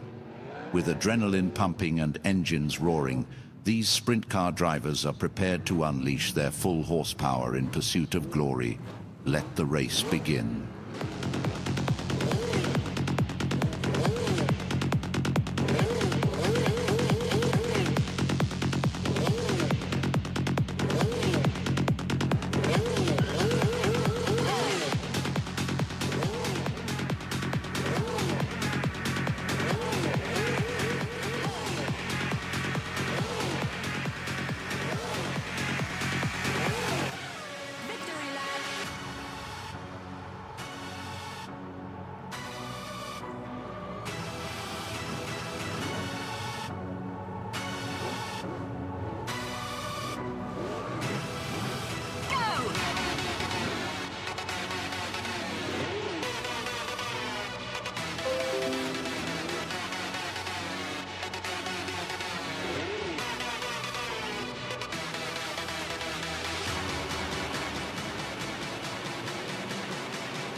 Here we go, sprint car heat race action, heat number 3. Avon Insurance New Zealand Sprint Car Grand Prix.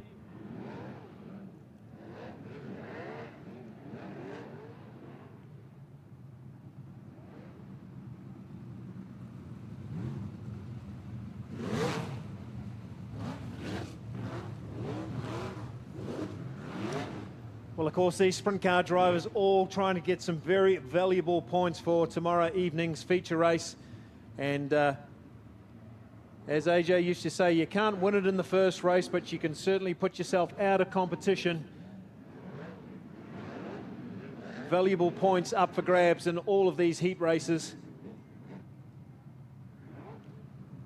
Well, it looks like there may be some slight concern about the impact that this very fine drizzle is having over the racetrack. You notice the drivers sort of spinning up the tyres and so on.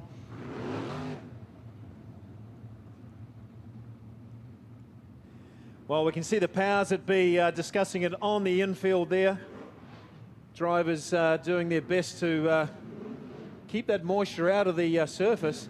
Difficult to see it from up here, AJ, but clearly something's happening on the track. Yeah, you only need to look at the lights and you can see the moisture that is starting to fall fairly consistently now. Absolutely need to get this show as best we can through.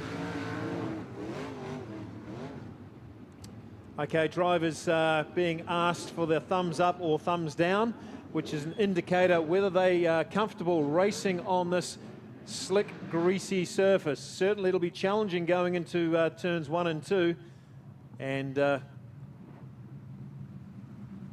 Speedway Powers just waiting for these drivers to come past a second time. Well, we don't want them playing Russian roulette on a slippery track, do we?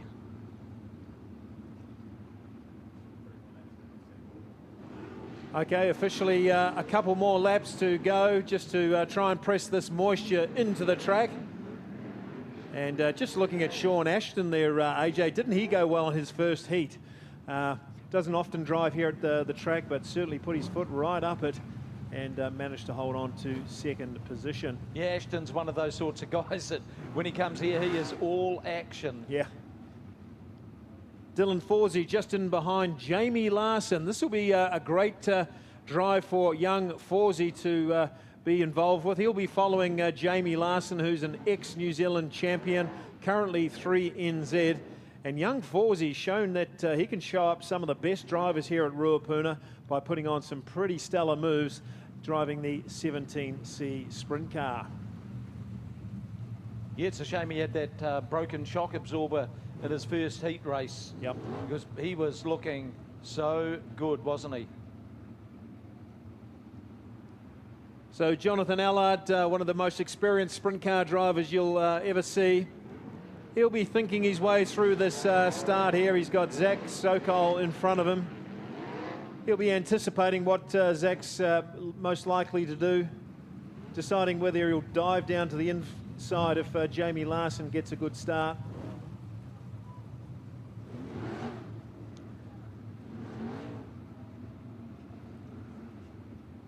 And a bit of frustration by the crowd, we can hear it.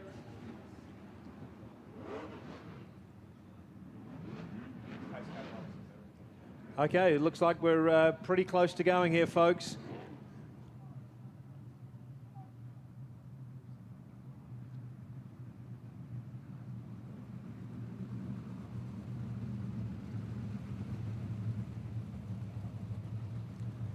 Okay.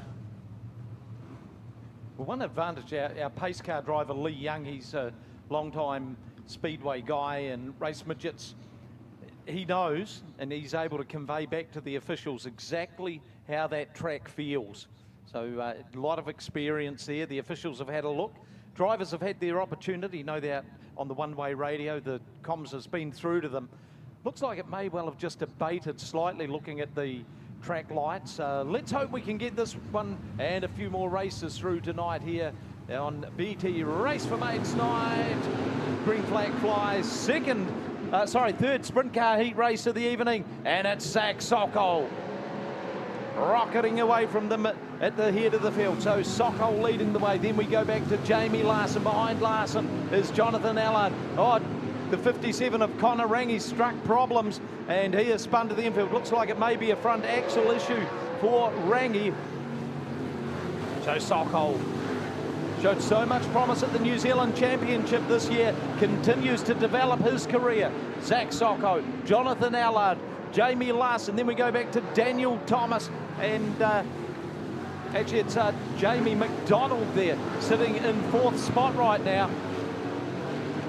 Thomas in fifth, and the 17 of Dylan Forsey in sixth. The Fur's about to fly out the front of the field. Zach Sokol, just a young fella, right up against one of the very best who has graced the tracks of New Zealand. Jonathan Allard, part-time Kiwi, born American, and they are certainly flying at the front of that pack. So it's Sokol, Allard, we look further back. Then we've got the three car of Larson. Behind Larson, Jamie McDonald in fourth. Behind him is Daniel Thomas. Dylan Forsey, next cab off the rank, and right hard up and behind Forsey. Oh, there's some big, fast moves being cut out here right now. But Zach Sokol, he's got a break on Allard, and he is maximising it. Laps counting down very quickly. Sokol, Allard and Larson, they're the front three. McDonald in fourth. In fifth place, it's Daniel Thomas. One of the most highly rated young drivers in this New Zealand sprint car scene, Zachary Sokol.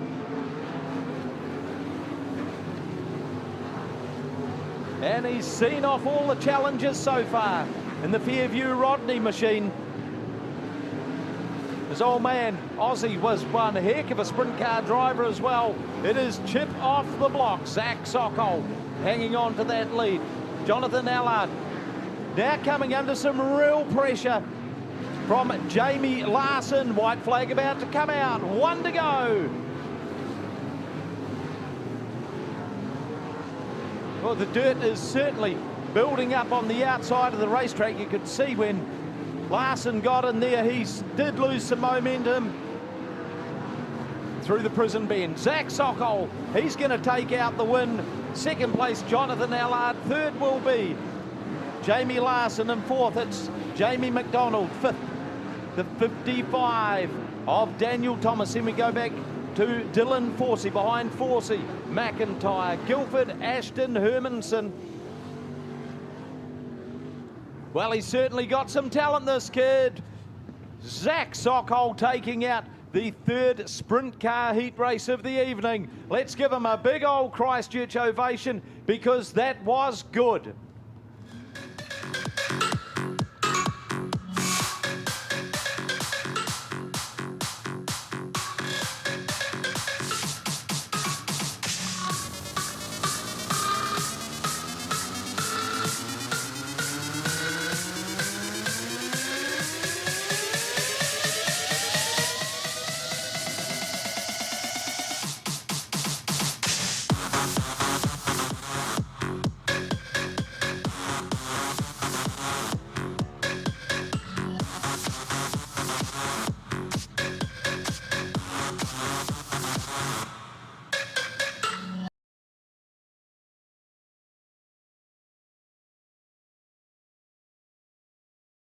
intensity is ramping up for Heat Race 4 in the Avon Insurance New Zealand Sprint Car Grand Prix.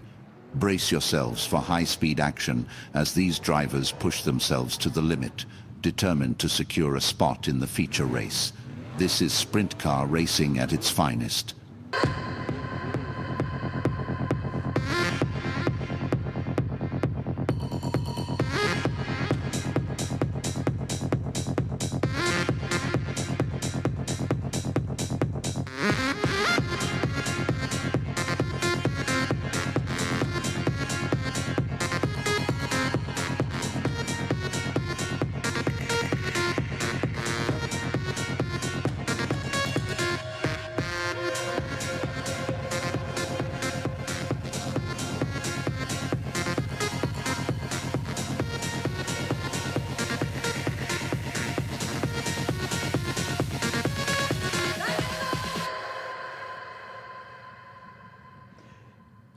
Pace car retires to the infield, lined up. Let's get them racked and stacked for heat number 4.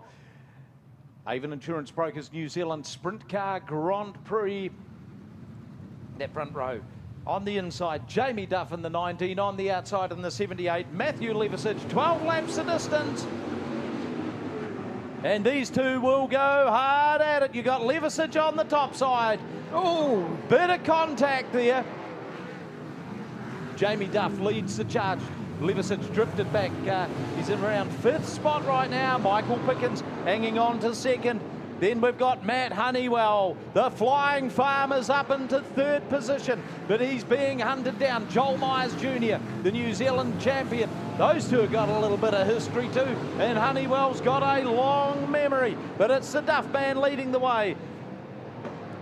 Levisage way out high and wide in the thick dirt. He's lost some considerable ground after that early start scuffle with Duff, but it is Jamie Duff, Michael Pickens in next spot. Then it's Honeywell, Caleb Bourne, Joel Myers Jr. rounding out the top 5. Oh man, Jamie Duff has certainly got the kite string out, but Pickens is starting to close on him.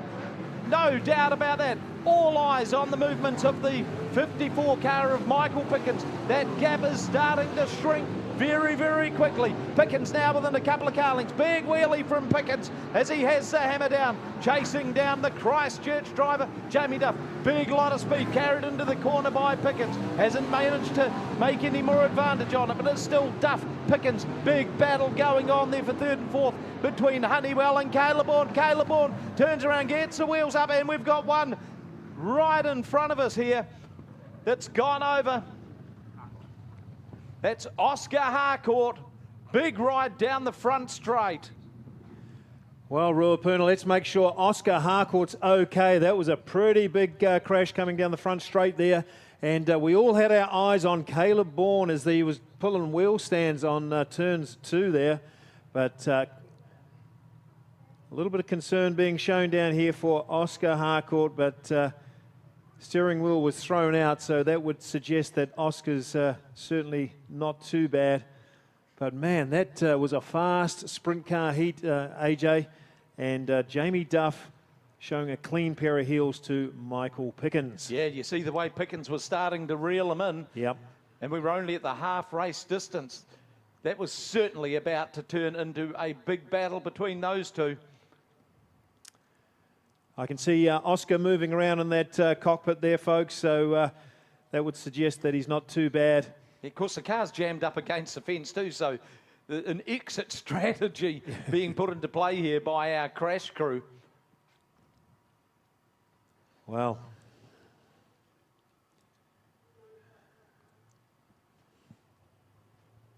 a wild ride for Oscar Harcourt in the Value Cars Warehouse number 7.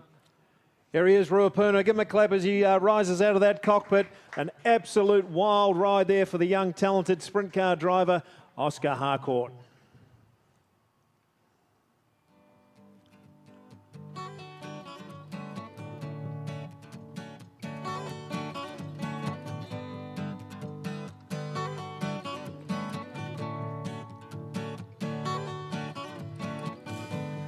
Chewing on a piece of grass, That car could take some extracting from there, Craig. Yeah, that's See the left rear wheel hooked up over the pit gate. I'd only be imagining what happened. I'm guessing he's ridden the wall there at some stage, and the car's got out of control, but I'm sure people over the back straight would have seen that one. And you're right, AJ, they're really struggling to get that car off the wall, but plenty of manpower down there for sure. Where the days are longer, the nights are stronger than moonshine. You're gonna go, I know.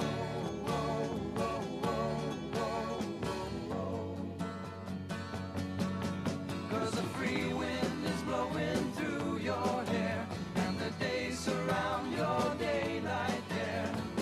Seasons crying, no despair. Alligator lizards in the air, in the air.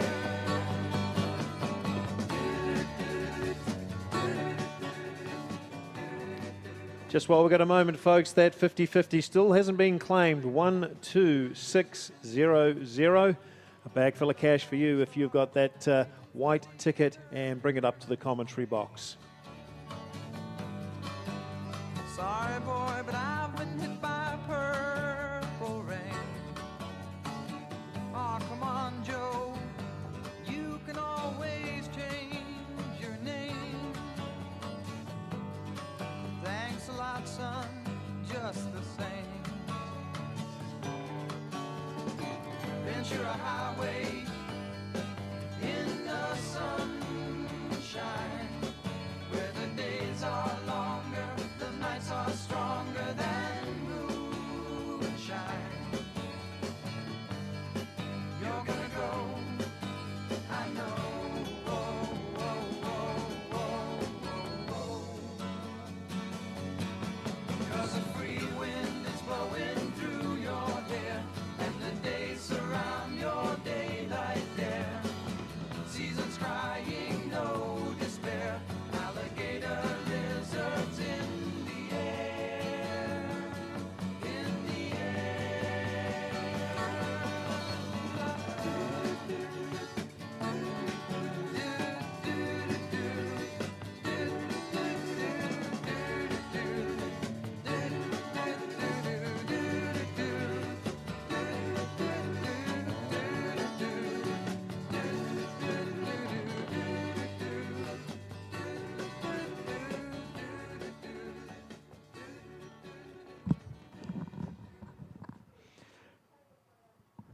Right, getting the Oscar Harcourt car removed to the safety of the infield. We'll get these cars fired up as quickly as we can. Just looked at the rain radar, and there's essentially nothing there. This is just airborne sort of moisture as such.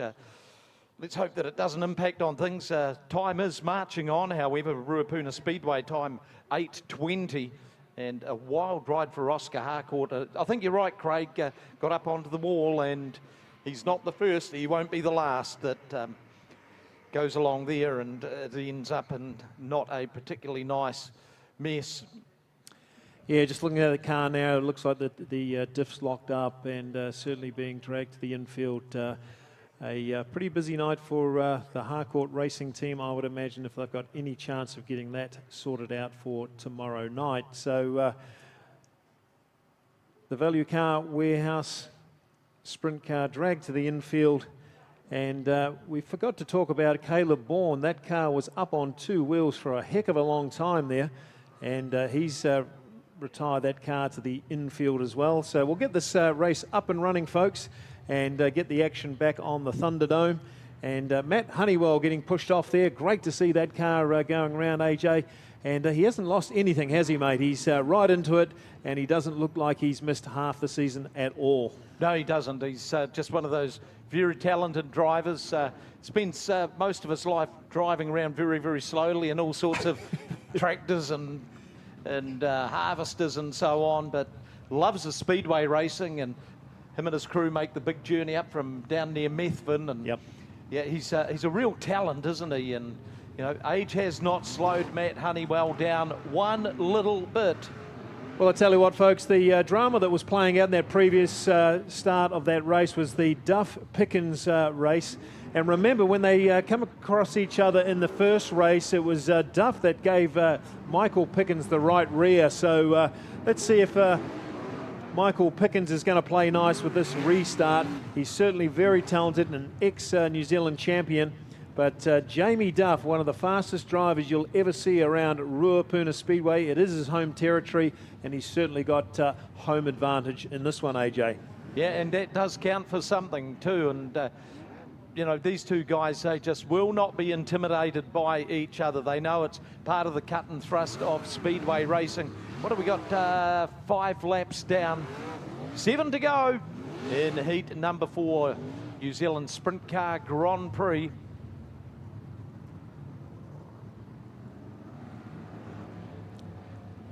So drivers just giving thumbs up, thumbs down to our clerk of the course, Rob Roxburgh. He's trying to make sure that everyone's reasonably happy. It's a challenging track with a bit of grease on it for sure. But it looks pretty good to me, to be honest, AJ, from our vantage point. A couple of wee dry patches there going into one, so not too much moisture coming onto the track. Of course, races are races, and they won't want to stop unless they absolutely need to. We haven't had a night like this for quite some time, where that drizzle sort of comes in. Apparently, it rained here for a big chunk of yesterday. I was at Littleton, and we didn't get one spot of rain over there all day long, and yet we get that weather pattern. Here we go, green flag about to fly, the recommencement, heat race number 4, pacing the field, the 19 car, Jamie Duff. It's hammer down time. Duff, Pickens and Honeywell, they're our front 3. Boy, how Matt Honeywell would like to split these two up. Jamie Duff just starting to move up onto the high line, Pickens in second, Honeywell in third. Then we go back to Joel Myers Jr. and Matthew Levisage sitting in that 5th spot right now. Stephen Taylor hasn't really been a factor tonight, sitting back there in 6th spot, but he's had to do some hard yards with his grid positions. Jamie Duff and Pickens starting to really run away from them. Big old duel going on now between Joel Myers Jr. and Matt Honeywell. Of course, these two had a coming to go together at last year's Sprint Car Nationals. Pickens went out wide, scrubbed off some speed, got the foot back down very quickly. Oh, what a move from Joel Myers Jr. Swept across the face of Matt Honeywell. Now Myers is up into 3rd. Got a lot of work to do if he wants to haul in the rampant Jamie Duff. Laps running out quickly. It's Duff, Pickens, and then we've got Myers, Honeywell, and Matthew Levisage. White flag about to fly. 400 metres to go for the Duff man, Jamie Duff, in the Elliott 19 machine, and he has got this one sewn up. Heat number 4 will go to Jamie Duff. Michael Pickens in the 54 will be second. In 3rd spot, Joel Myers Jr. in the 1NZ. Behind him, 64 Matt Honeywell. Stephen Taylor, the 9, 98 Ryan O'Connor. Paul Donovan, the 78 of Matthew Levisage, spun up at the exit of turn number 4. Well, there you go, Ruapuna, a return to form for Jamie Duff, and a very impressive win, beating Michael Pickens home. The fast-paced laps were pretty incredible, actually, 13.7, 13.8, and it was great to see Jamie Duff taking out that heat win in the championship tonight.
Well, I tell you what, folks, it's pretty much the North Islanders here with just a sprinkling of Christchurch drivers. I see Ben Smith's out there and Jack Lowe. So let's see if our local drivers can foot it with these North Island flyers.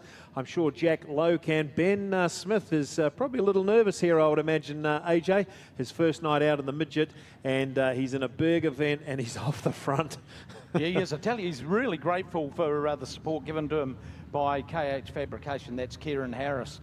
And Ben was telling me the other day, he said, I just wouldn't be anywhere near close to ready without his support. So another one of the good guys behind the scenes, Kieran Harris, helping out there, getting Ben Smith back on track. Ben, driver of the 67 car, first midget car show for him. TQ's a couple of seasons back, but a very talented driver. Let's see how he goes in amongst this one. This is the third and final heat race. Tonight's BT for Mates Midgets make their way down through the Stadium Finance Prism Band. Then 10 laps to go. It's Mitch Fabish from the outside of the front row, got a pearler of a start. Ben Smith sitting there in second spot. Hodgson high flying and hard charging, already up challenging for the fifth spot right now in the Carter's Tyres machine. Travis Buckley in the 7 car, a little bit of a moment for him. He's drifted back somewhat, but it's still Mitch Fabish. Ben Smith in second, Jack Lowe in third. Then we go back to Aaron Hodgson, Travis Buckley. Behind him, we've got Nathan Wilkie in the 21 car. It just about right the others off right now. Big move here by Hodgson. Makes his way by Jack Lowe, and that doesn't come easy for anyone. Travis Buckley's got round Jack Lowe as well. Low on the high line. Buckley down low, so Jack Lowe currently sitting in fifth spot. Mitch Fabish, he's packed his bags and he's in the departure lounge right now. Big lead over Ben Smith in that 67 car. Gee, Smith's going well for someone who has been out of the seat for quite some time. He has now got Aaron Hodgson in the 35 car, breathing down his neck. Hodgson looking a little more controlled, mixing and matching his lines. Just waiting for Smith get slightly off centre or something, and Hodgson will be through. Hodgson had Smith for a minute, but Ben Smith, he is not intimidated by that one little bit. What an addition to the Christchurch midget car ranks Ben Smith could be. Mitch Fabish still got a commanding advantage over his opponents now. Laps counting down. Aaron Hodgson in second, Ben Smith in third, Travis Buckley in fourth. Then we go back to Jack Lowe. Buckley again just strikes a little bit of guidance issue going through the corners. Jack Lowe trying to round him up and make a big charge around the top, because Lowe is coming under some real threat from Nathan Wilkie.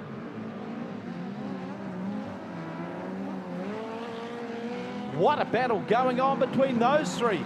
Mitch Fabish, he's taken the white flag. One to go for him. Aaron Hodgson, he's in clean air, as is the 67 of Smith, but it's between Buckley, Lowe and Wilkie. Who's going to pick up that last transfer spot?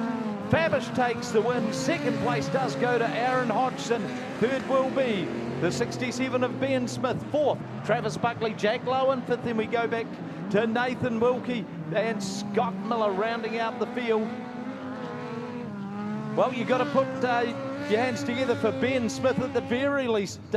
What do you get? A time trial and a heat race.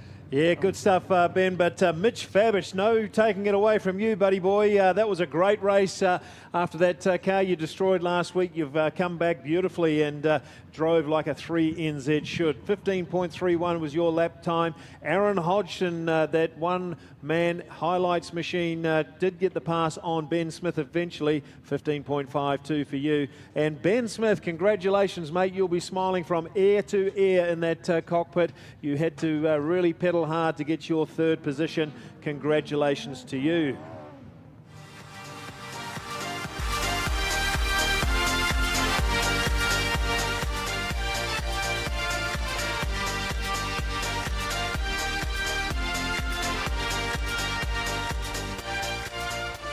So Mitch Fabish returns to victory lane. Louise, he's a pretty good peddler, this young fella.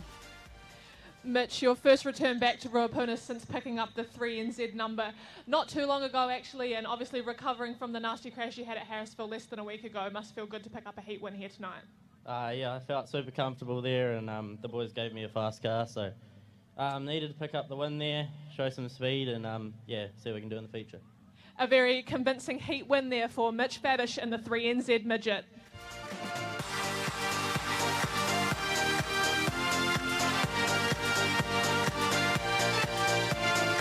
Race. These track titans are ready to unleash their full potential in a heart-pounding spectacle of speed and skill. Get ready for a thrill ride like no other as they battle for supremacy and racing glory. Buckle up and hold on tight. This is where legends are made.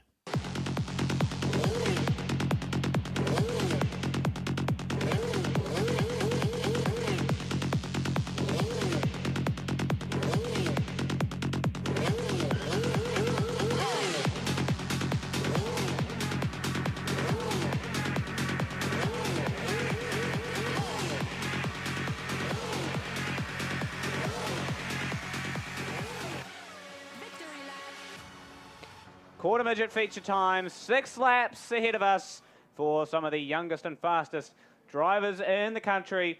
And it's Cohen Thompson, Jackson Clark, the front row. Behind them, Jack Brownlee's Brooke Clark. Then Ryan Gallagher making a real name for himself tonight. And alongside him, Laken Thompson. Taylor Martin, a good performance from him so far tonight. Let's see what he can do from the 7th spot. And alongside him, Caden Simmons. Behind them, Bailey Benjamin, Isabel Harris. Then Monika Rawson, Darcy Rasmussen. Georgia Lewis, Jack Reed, Dakota Green, Kyla Hinton, then Miller Johnson, Zane Hinton, Isabella Hendry, and Courtney Ashton round out our field. So going to get ready to go racing very shortly with the quarter midgets. And it looks like it's going to be another great feature race with the top, I'd say top 8 drivers really in the heat of the moment for this one. Keep your eye on those front 4 rows. It's going to be Cohen Thompson, Jackson Clark, the front row, the 2 number 54s. One's from Greymouth, one's from Christchurch. Let's see which one's going to prevail tonight. Out of 3 and 4 for the final time. Getting ready to go green here for the quarter midget feature. Green flag flies. Good start for Jackson Clark. He clears Thompson already going into turn 1, as does Brooke Clark. So the Clarks go 1-2 for now. Here comes Cohen Thompson, though. He's looking to the inside. Had to back out of that. Jack Brownlee's now looming large on his inside. Can Brownlee's make up another spot into the 3rd spot? No. It's going to be a real challenge for Brownlee's to make up places here, because these are top field contenders. Jackson Clark pulling away over Brooke Clark. Following Brooke is Cohen Thompson, now looking to the outside.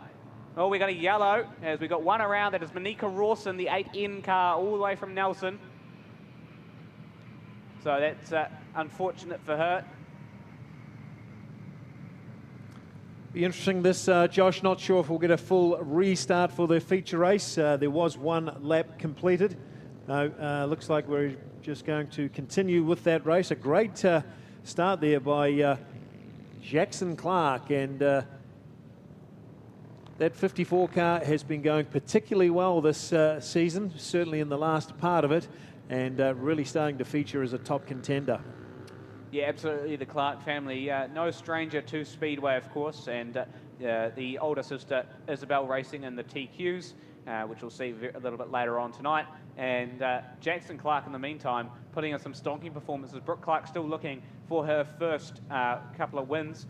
Jackson currently leading the sibling rivalry with that one, but I'm sure Brooke is definitely not far away. She's had a little bit of bad luck with a couple of mechanical issues this season, but nonetheless, both drivers still incredibly talented, and look forward to seeing what they've got. Craig.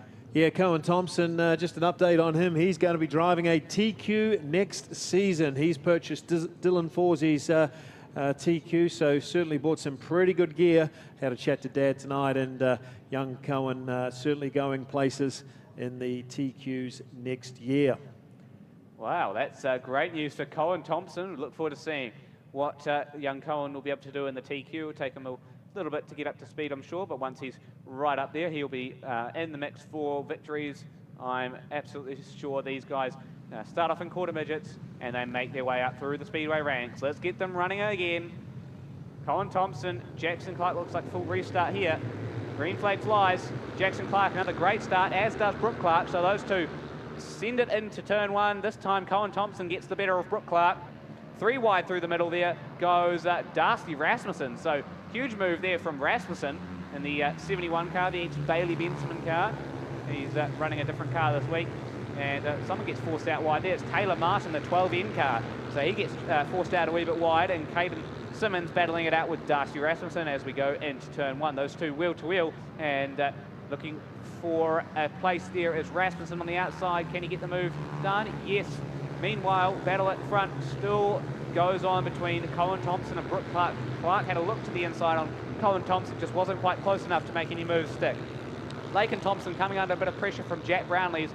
Brownlee, as we know, has been one of the most dominant quarter midget drivers here at Ruapuna Speedway. You can see him to the inside on Laken Thompson, has to back out of that one. And now it looks like Darcy Rasmussen, is that? Or yes, it is Darcy Rasmussen coming right up to the back of Brownlee. So 3-car battle here for the 5th spot, yep.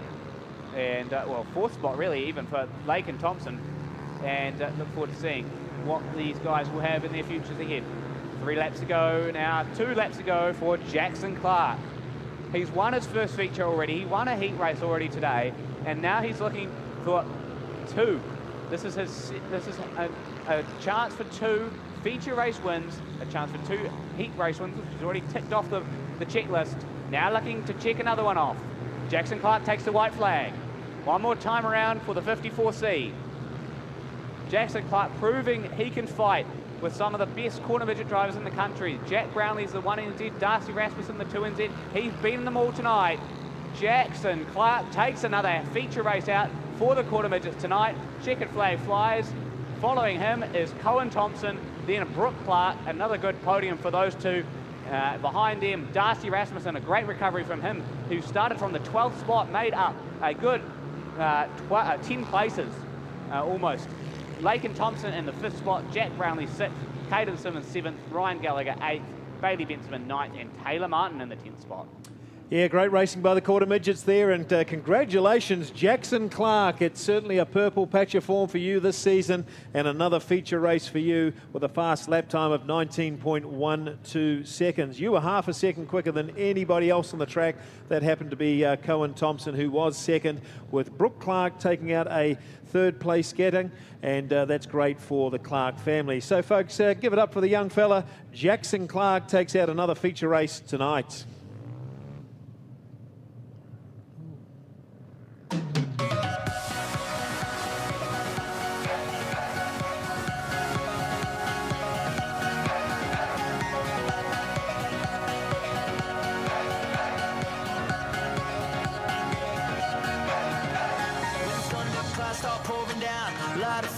Can't put out, carve your name into those shining stars. He said go venture far beyond the shores, don't forsake this life of yours. I'll guide you home no matter where you are.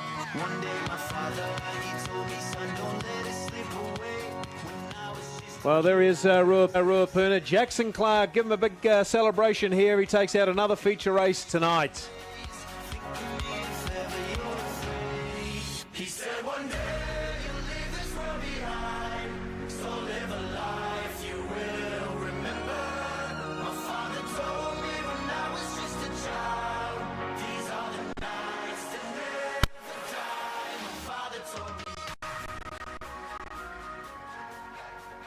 well, Louise, it's all coming together for Jackson Clark quite nicely. He drove that race beautifully, got a big lead, and was never challenged. Jackson picking up another feature win here tonight at Ruapuna. You've had a really solid couple of weeks, and I'm sure it feels to go back-to-back here at your home track. Yeah, it's awesome. I just like to thank Mum and Dad for giving me a good race car to drive. All the track crew for it's been tough weather, but it's actually a really nice track drive. Yeah, just everyone that supports me.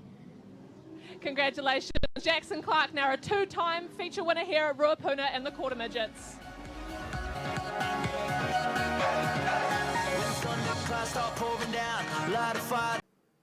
TQ's forming up rather quickly here. And Josh, you'll be doing the call for us very shortly. Another big field of TQs with Logan Scammell off the front.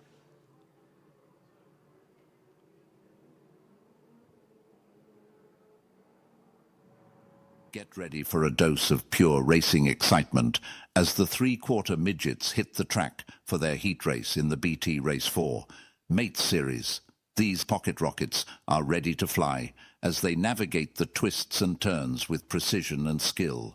Brace yourselves for heart-pounding action and jaw-dropping maneuvers. Here we go. These drivers leave it all. Green flag flies for the TQs. Good start by Logan Scammell. He takes the lead early into turn 1. And a bit of a three-wide action. Montana Jameson in the middle of all of that.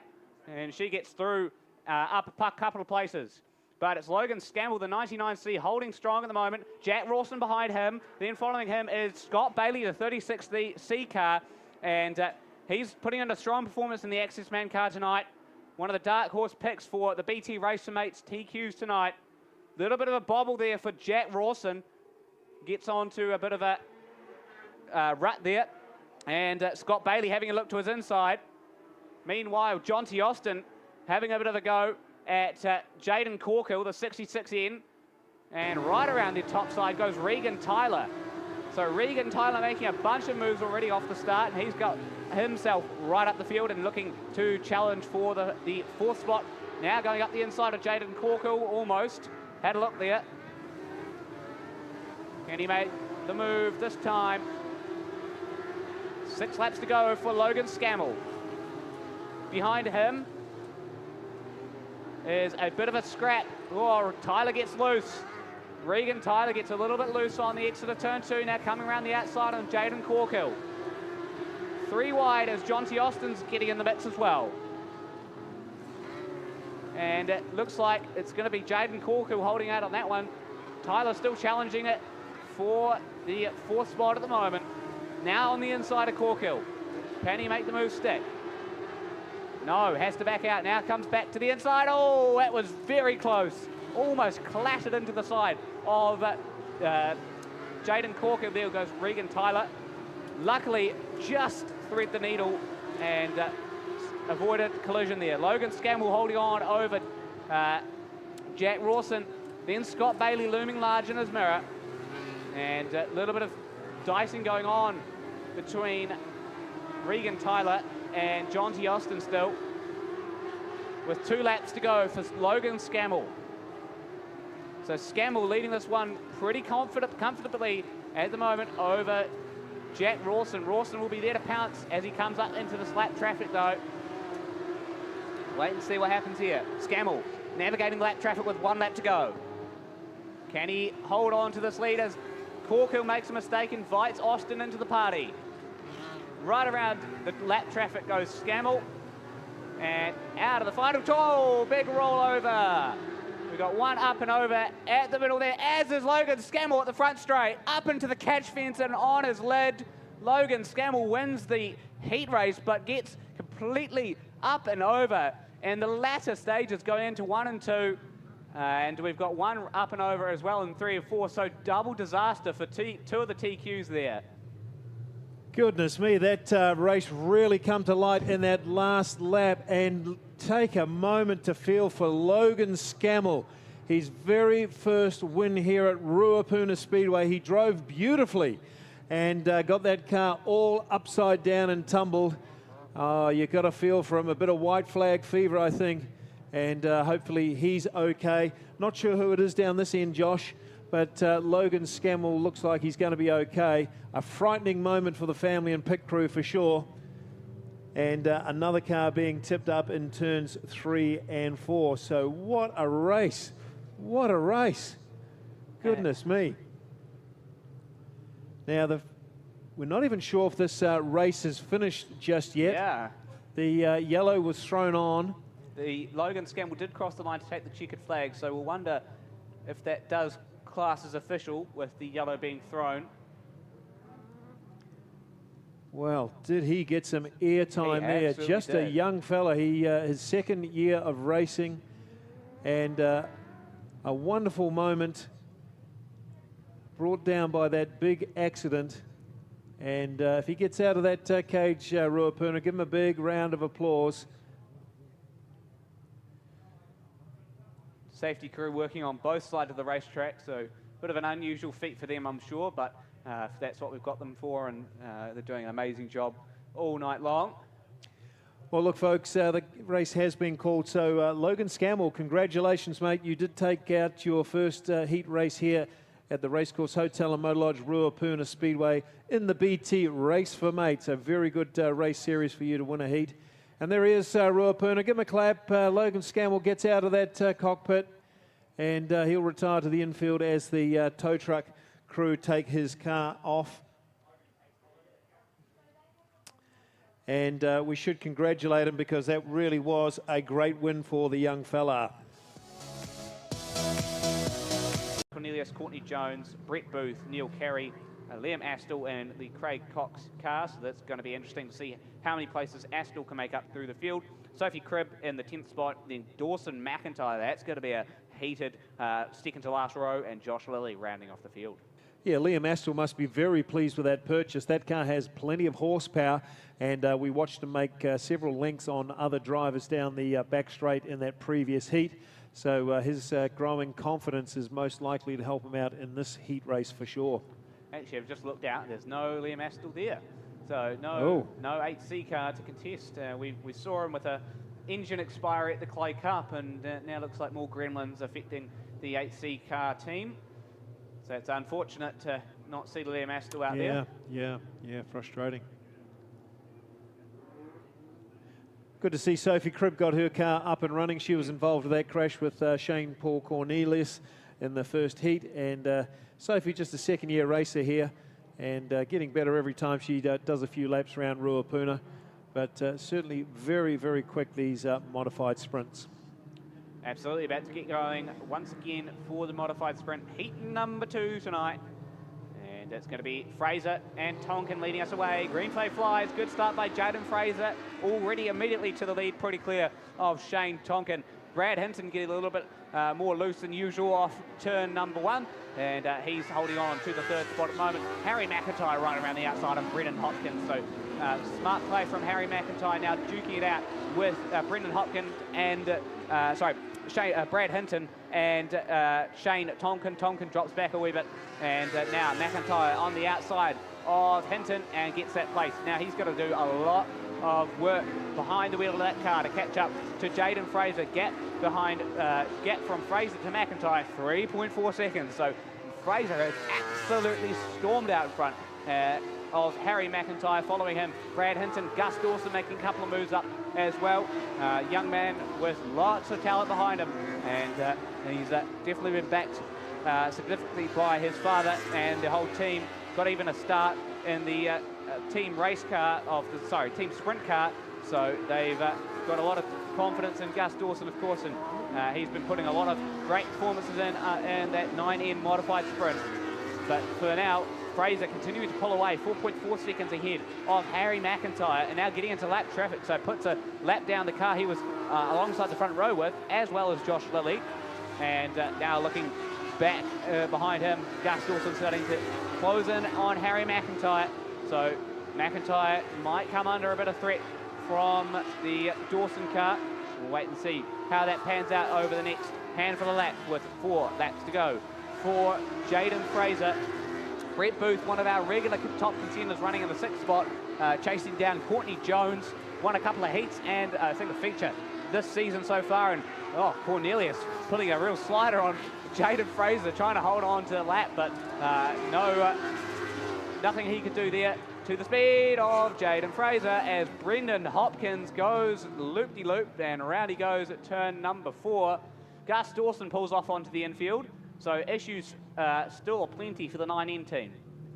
Well, that was a frightening moment, wasn't it? Brendan Fraser's car just snapped, turned inwards, and Jaden Fraser had his foot right up it and had to make evasive action. So lucky for Fraser, he managed to navigate past that car that turned inwards, and disaster was avoided. So pretty quick lap times here, Josh. 14.6 seconds for Jaden Fraser. absolutely flying. His closest rival, no surprises here, Gus Dawson, 14.7. And didn't Harry McIntyre get a great start in those first couple of laps, absolutely powering around the outside and making several placings going forwards? Well, you see, Gus Dawson would have had a great opportunity to take Jaden Fraser on here, but he is in the infield. So once again, Gus Dawson, continued issues for that 9N car, maybe some lingering faults after the big tumble he took at the Clay Cup just a couple of weeks ago. Yeah, you certainly wouldn't want to be an engine with Gus Dawson driving you. He absolutely rings it to the very bitter end, and no wonder that car may consider expiring a little earlier than normal. But 6 laps complete, Craig, so 4 to go. yeah, it'll be a good finish, this one. And Harry McIntyre, Jaden Fraser, there's probably going to be some fireworks in the first couple of corners. And we know that if you're brave enough and you can get to the lead in that first corner, you're pretty much home, James. Let's see how it goes. Oh, that was a pretty even start. Fraser gets up into the ruts. And Harry McIntyre takes over the lead over Jaden Fraser. Following him, Courtney Jones. And then Brett Booth as the top 4. Let's see, can Fraser reel back in McIntyre? He's got 3 laps now to do it. Jaden Fraser, the Clay Cup champion. Oh, had a look to the inside. McIntyre comes it off. Now running the high line. Gets the momentum off the corner and holds on. Jaden Fraser gets a bit of run off turn 2, though. Now looking to the inside. Has to back out of that. McIntyre sends it into 3 and 4. Gets that better run out. Now it's Fraser. Got to try with 2 laps to go. He's got a 0.3 of a second gap. So a lot closer than it was before because of that restart. And now he's looking to hold on as Harry McIntyre. Fraser looking to challenge. 1 lap to go for the 2 of them. Who's going to take this out? Heat number 2 of the modified sprints class on the line. And Best Peers points on the line as well. Through 3 and 4 for the final time. McIntyre holding on. Can Fraser get a run out of the corner? He can, but not enough. McIntyre takes heat number 2 for the modified sprints from Jaden Fraser. Courtney Jones trying to hold on over Brett Booth, and she does that successfully. Brendan Hopkins over Brad Hinton. Shane Cornelius, Gus Dawson obviously in the infield, so he's out. Josh Lilly out. Shane Tonkin out, and Sophie Cribb. Well, Harry McIntyre took his chance, didn't he? Jaden Fraser bobbled that start. A disappointing restart for Fraser. And Harry McIntyre got his nose in front and was never to be touched. Good, well done to Courtney Jones for getting 3rd, but it's Harry McIntyre taking out the heat race tonight. I like the way you move. Let's see how Stephen Taylor can perform in this heat race coming up. Hold on to your hats, everyone. Heat Race 5 is about to light up the Thunderdome for the Avon Insurance New Zealand Sprint Car Grand Prix. With engines roaring and tyres squealing, these sprint car drivers are ready to unleash their raw speed and skill on this legendary track. Get ready for a showdown like no other.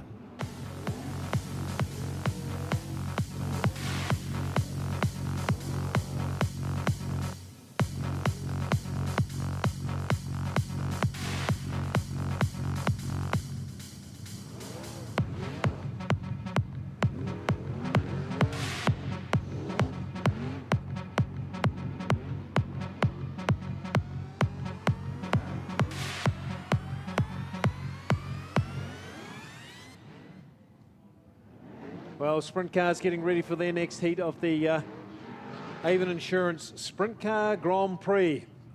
And plenty to play out in this championship for sure. Of course, it all concludes tomorrow night with a big feature race, and will crown a new champion for New Zealand Sprint Car Grand Prix. Bit of a grudge race here off the front, AJ. Of course, it's Stephen Taylor and Joel Myers Jr. Both of those boys prepared to put their foot right up in the bucket and play a high-speed game of chicken with each other going into the first corner. Yeah, I don't think either of them will back out of it either. Second row is pretty solid too, with Matt Honeywell in there. All on his lonesome, that's solid enough. Then we got the big Mac, Jacob McIntyre, Matthew Levisage.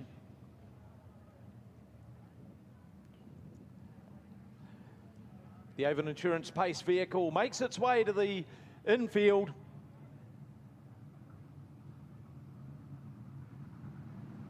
Here we go, folks. It's just about time to pull the trigger with heat number 5. Here we go. Myers got the jump. Taylor in second. Honeywell just drifting back a little right now. But Joel Myers Jr., the New Zealand Sprint Car Champion, he leads away. Stephen Taylor in second. Then we go back in third spot. We have got the 88 of McIntyre. Then it's Daniel Thomas, Matt Honeywell, Matt Levisage. There's the top 6 for you. Jonathan Allard. Bit of work for Allard and Rangi to do. Both of them starting near the back of the field. But Joel Myers Jr., boy, he is poetry in motion. Bit of smoke coming out of that car again, accompanied with a small oil flame, but he will just keep going. Joel will be checking out the oil pressure. That's the key to it all. So it's Myers, Taylor, and then we look back. McIntyre running the wheels off the 88 I car there in third spot, but he's got the former New Zealand Sprint Car Champion in Daniel Thomas working ominously close to him. Thomas closing in. Matt Honeywell back there in the 5th spot. He's got Jonathan Allard in 6th. Allard sees the gap down low, makes a run for it. The door got slammed in the Californian's face, while the other Californian, Joel Myers Jr., leads them all on a merry dance. He's got a sizable advantage over his opponents now as we click over lap number 6 of 12. We're at the halfway mark. Joel Myers, Stephen Taylor, and in third spot it's still Daniel Thomas.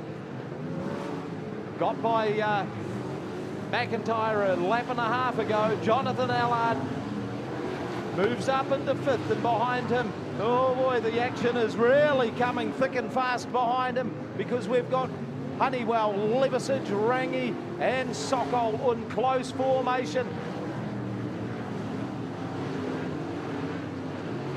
McIntyre just jumped the cushion a little down there in turns 3 and 4. Starting to get a little bit tricky up in the high line. If you get off the racing line and get into that dirt, the cushion is certainly built up down there. And McIntyre was a victim of his own endeavour at the front of the pack. Joel Myers Jr. has a big lead over his rivals, but Stephen Taylor is under the pump from Daniel Thomas. It's Taylor up high, Thomas down low, white flag out, just one more lap to go in heat number 5. Avon Insurance New Zealand Sprint Car Grand Prix. Joel Myers Jr., he's going to take the checkered flag and the heat race win, but the second and third, oh, she's going to be a close one. Taylor, Thomas, Jonathan Allard in 4th and 5th spot. We've got McIntyre. Then we go back. Rangi got Honeywell right on the line. Matthew Levisage in 8th. Zach Sokol in 9th. Sean Ashton finishes off in 10th spot. What a drive from Joel Myers Jr. A go to woe for him. But you've got to say, Daniel Thomas was coming on strong right at the death knock of heat number 5. Yeah, certainly Daniel Thomas's setup was starting to really come on towards the end, and Stephen Taylor really survived it. But Joel Myers Jr., no taking it away from Joel. He's certainly a regular here in winning heat races and feature races. 13.58 seconds, the fastest lap of the race. Congratulations to you, Joel. Closely followed by Stephen Taylor and Daniel Thomas.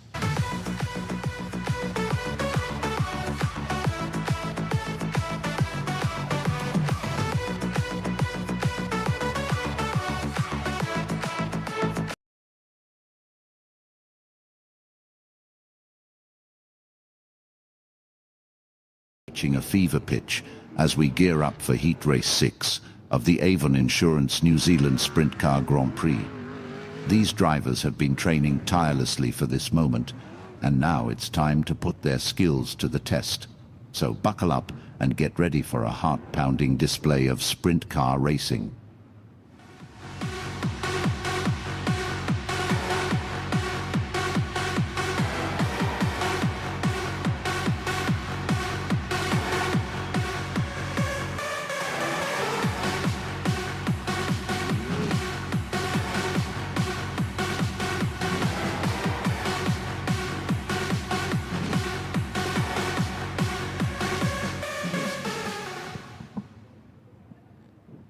Right, they're in fighting formation now. This is heat number 6. Avon Insurance New Zealand Sprint Car Grand Prix. Flashing lights extinguished. We're going to go green very, very shortly. Let's clobber the clay. Heat number 6 is underway. Off we go. And Paul Donovan in the cool chassis car, he's going to lead them down through turns 1 and 2. Jamie Duff gets a little bit sideways on, scrubbed off a heap of speed. But Duff sitting there in third. He's hard on the tail of Ryan O'Connor in the 98 car. So it's Donovan, O'Connor, Duff down low. Here comes Caleb Bourne, big sweeping move round the top side for Bourne, up into 4th spot. Down low is Max Guilford, and then we look back and Michael Pickens right back there in about 6th spot right now. But it's Paul Donovan, certainly a seasoned campaigner in speedway racing, enjoying his moment at the front of the pack. And Ryan O'Connor, former driver for the Salter team back in its heyday, and such a talented racer, former New Zealand TQ champion. And O'Connor sitting there in that 2nd position right now. But Donovan, boy, he is certainly right on point tonight as O'Connor just gets out a little bit wide, jumped that cush, struck a little bit of a problem out there, scrubbed off a lot of pace. But still Paul Donovan, O'Connor, Jamie Duff in 3rd and 4th place. We look back, it's Max Guilford. Behind Guilford is Michael Pickens. He's being hunted down by Jamie McDonald. Then we've got Caleb Bourne, Christian Hermanson, Dylan Forsey. And at the back of the field is Jamie Larson. Big battle starting to brew here for 4th and 5th between Max Guilford and Michael Pickens. Struck an issue. You saw as they went down the back straight, he drew up just about right beside Guilford and he looked down. That could be a drive line or something like that. He's certainly waving the crew over there. Yeah, that was frightening for Michael. He's got a bit of a limp on. That could be a torque tube. Who knows? Something's gone on in that cab. And he got out of that car quicker than I've seen anybody jump out of a sprint car. So hopefully everything is okay. It was right opposite us that he looked down. Yep. And, you know, like all of a sudden you've got fuel lines, you've got all sorts of stuff that are running through the cockpit. So if something's come loose in there and started flying around, boy, it can certainly do some damage, not only to machine, but more importantly to man. And Michael, he got out of that car as though he had a red hot poker in his undies. Well, I tell you what, it may well have been that drive line. The torque ball may have disintegrated, and that can certainly put the frighteners up you if you're inside a cab that's got a drive line turning at 8,000 revs. It's certainly not a pleasant moment for sure. So that car's still moving freely, so maybe it's not a drive line issue there, AJ, but certainly Michael out quicker than ever. Yeah, and waving the rescue crew over there as well. Well, it's been an up and down season for Michael, you know. Yeah. Good results in Australia. With very good results in Australia. In the midgets, and went over to Perth a few times and performed beautifully. But Michael Pickens retires to the infield there, and we'll get this race underway very shortly. Yeah, certainly you'd have to say that his long and storied career is sort of heading towards the final chapter, and when the last race is run by Michael Pickens, anyone who has seen him race has seen an absolute master in action. And we've been so fortunate that we've seen a lot of Michael right through from when he won his 4th feature race was here at Ruapuna, and his 200th was here as well. Exactly.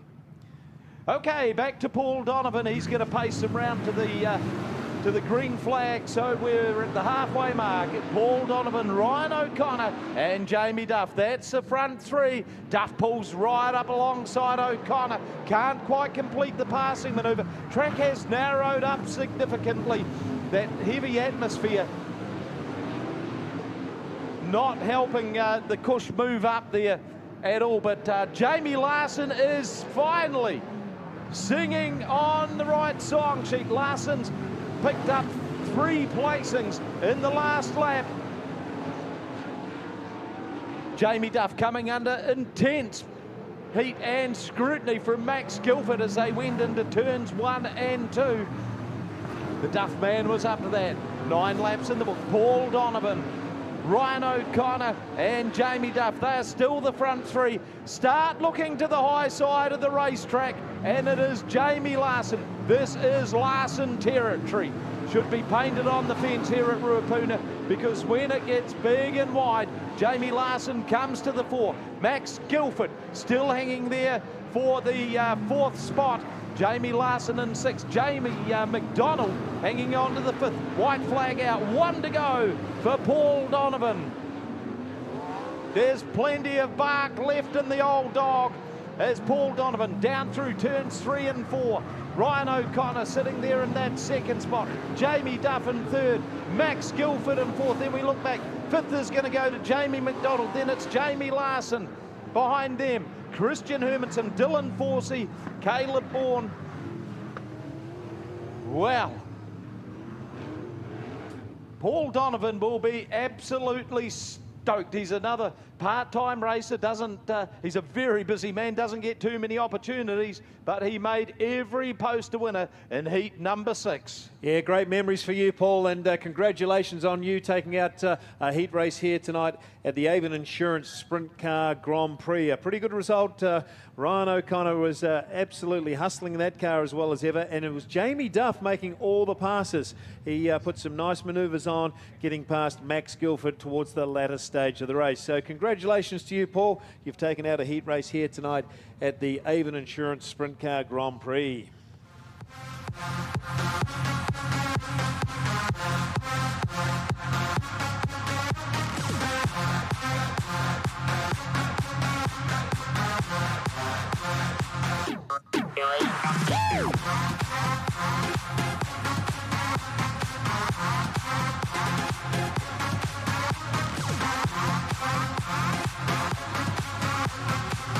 Regan Tyler always puts on a great show. He will start from grid 23 and the 91 of Ethan Smith. How good for Ethan Smith, top qualifier tonight, will start from grid number 24. Before we kick off the feature race, let's take a moment to honour a legend of the sport, Bryce Townsend. Bryce was not only a formidable competitor, but also a man dedicated to giving back to his fellow competitors. As we prepare for the final showdown of the evening, let's remember Bryce's spirit of camaraderie and sportsmanship, which continues to inspire us all. Now, let's watch as these 3/4 midget drivers pay tribute to Bryce's legacy by giving it their all on the track.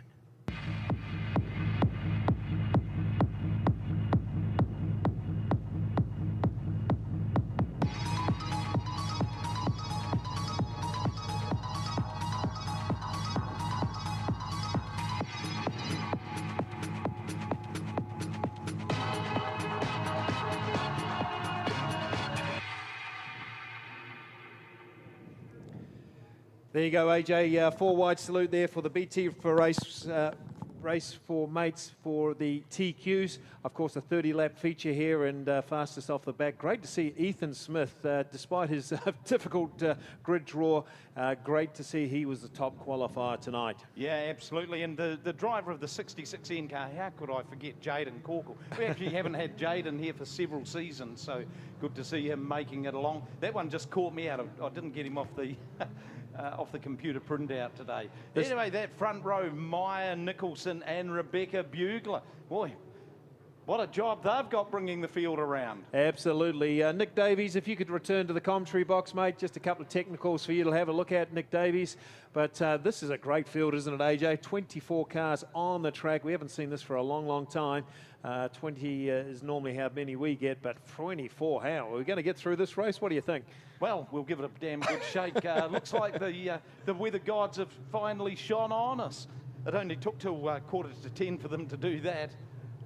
Well, our good old fans out there have really braved it, and plenty of coffee and hot pies, I'm sure, hot chips going around, and this feature race is about to get started in the next couple of laps.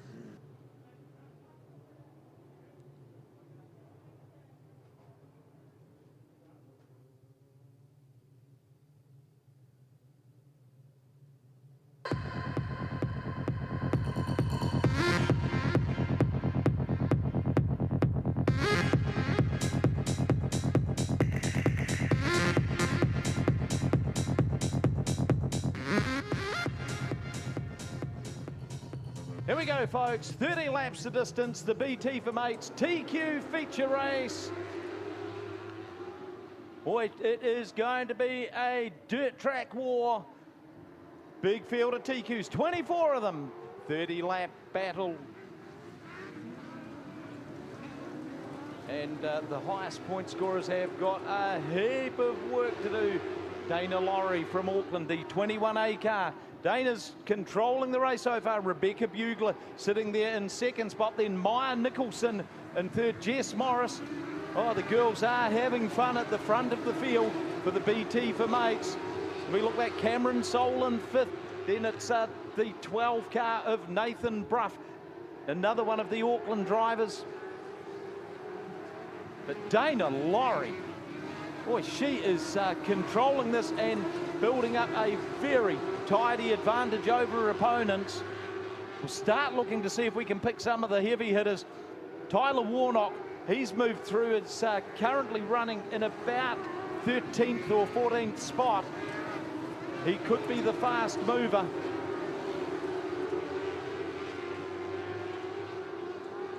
Dana Laurie, boy, she is just streaking away from them. Ethan Smith back there in 12th, so he's starting to make some progress through the field as well.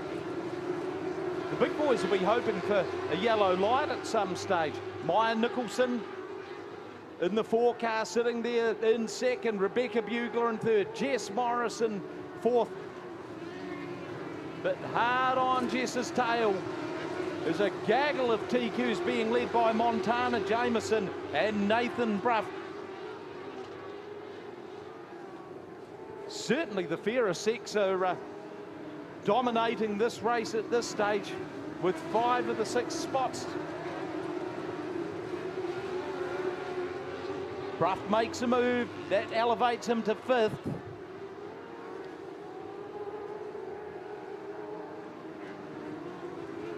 And Ethan Smith currently running in the 12th position.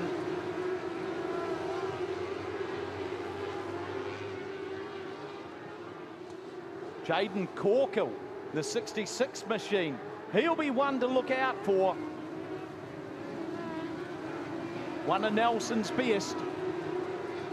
And Corkill currently running in 6th spot, so he is on the charge. Dana Laurie at the 10 lap mark has got a huge advantage over her opponents. Nathan Bruff in the 12.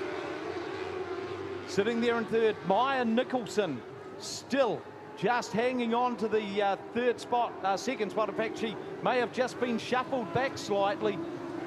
Laurie's advantage right now is around the 4-second gap. In fact, it's dead on 4 seconds. That is a lifetime on a speedway track. Nathan Bruff hanging on to second. Jaden Corkill making a big move. We've got a spinner, managed to keep the car under control. Not bring the yellow, but Corkill is up into 3rd spot.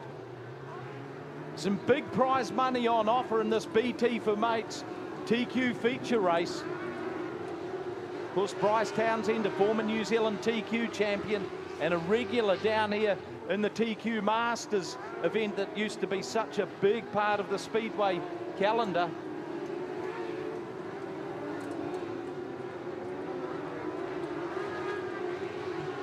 Ethan Smith still on the move, up into 6th. So he is starting to loom ominously.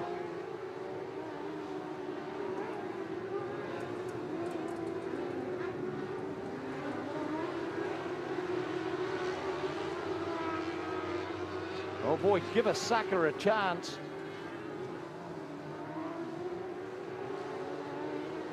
Here we go, Dana Laurie about to clip off another lap. Nathan Bruff in second, Jaden Corker, we look back, and he's in the yellow machine, sitting there in third spot and starting to inch closer to Bruff.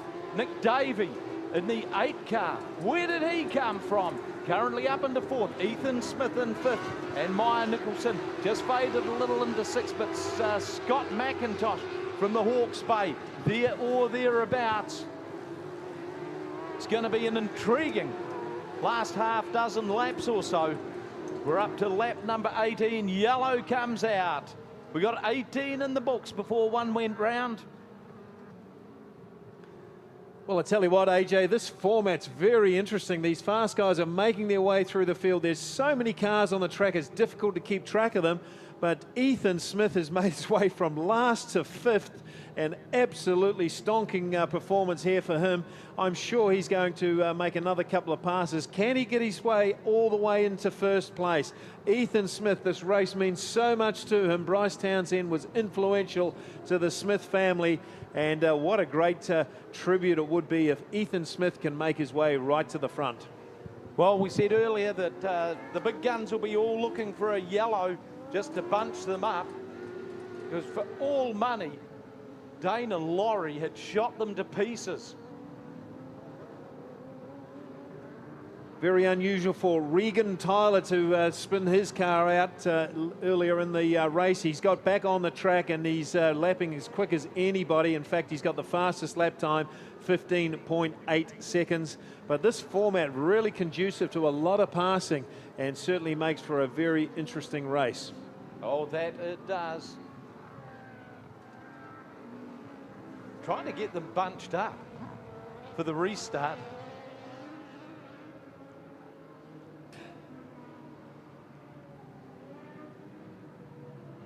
So officially Dana Lowry leading the field, the 21A from Auckland, Nathan Bruff second, Jaden Corkle third, Nick Davey and our flyer Ethan Smith in for 5th position. Yeah, double file restart too.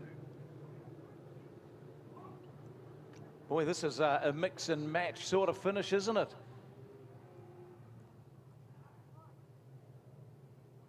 Got one car just coasting to a stop. No, he's managed to fire some life in it. Is that Ben Morgan? Hasn't really been a factor in this one. Got up to around 9th or 10th position. He's still got a 30-lap midget car feature race to contest. Yeah, Ben Morgan pushing that car into the infield, into the safety zone. And he'll have another crack at it, of course, with the midget, as you just said. So Jaden Corkle, a pretty good peddler from Nelson. That car is as quick as anything. I'm sure he'll be fancying his chances of getting past the first two runners there. But Ethan Smith, can he make it tonight? Is it his night to take out the BT Race for Mates? He certainly performed beautifully to get his car that far up the field. Let's see how it all plays out. Yeah, it's all starting to lend itself to the likes of Corkle and Ethan Smith. Green flag flies again. Dana Laurie was up to the challenge. She goes up high. Here comes Corkle in the yellow submarine. He's in, moves into 2nd position. So it's Laurie, and then we've got Corkle. Corkle moves up the high line, just gets shuffled back a spot by Bruff. Oh, these two are having a ding-dong battle. But Ethan Smith sitting there in 4th position. Starting to time his run. We're at 19 laps. Next time by the MPD 100% fuel start-finish line. And Smith is casting a big shadow over his opponents. Dana Laurie is driving the race of her career at this stage. Bruff still in 2nd. Corkle, here goes Smith. Had a look at the high line. It wasn't going to work for him. Another one coming into contention now in the later stages is Tyler Warnock in the 33 machine. All eyes on the Wanna Dig car.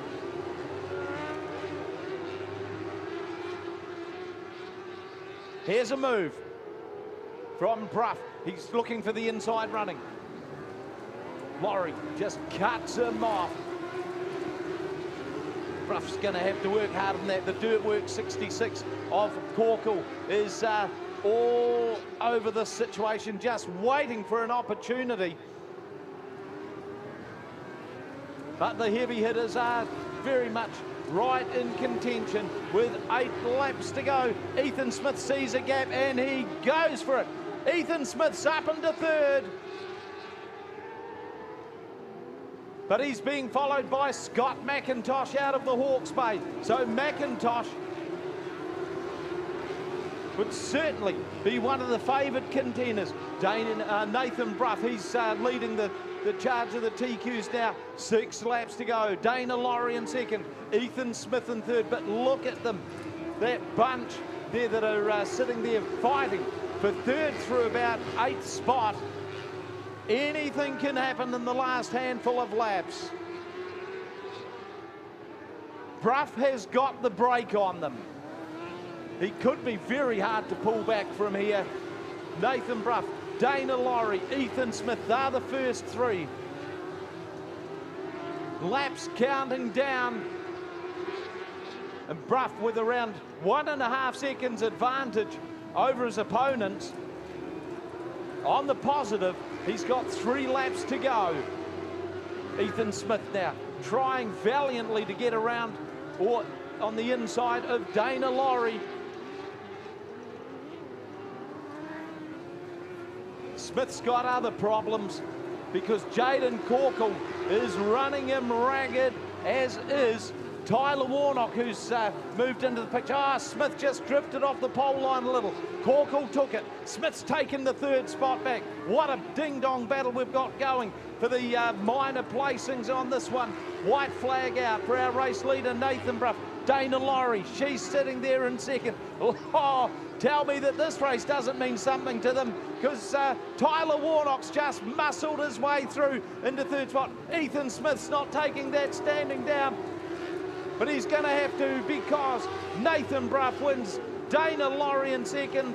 3rd place goes to Tyler Warnock. Ethan Smith in 4th. Scott McIntosh in 5th. Then we look back. Regan Tyler. What a drive from Tyler to get into 6th. Jaden Corkle 7th. Rounding out the top 8 is the 8 car of Nick Davey. But Craig, that battle for 3rd spot over the last 2 laps was as good as you are going to see. Yeah, what a brilliant race that was, Ruapuna. The BT Race for Mates for TQs. An absolutely storming run there by Tyler Warnock to eventually get up to 3rd. It was Ethan Smith making all the moves, but he couldn't quite sustain it. But Nathan Bruff, what a great win for you, mate. You've taken out the BT Race for Mates for TQs tonight.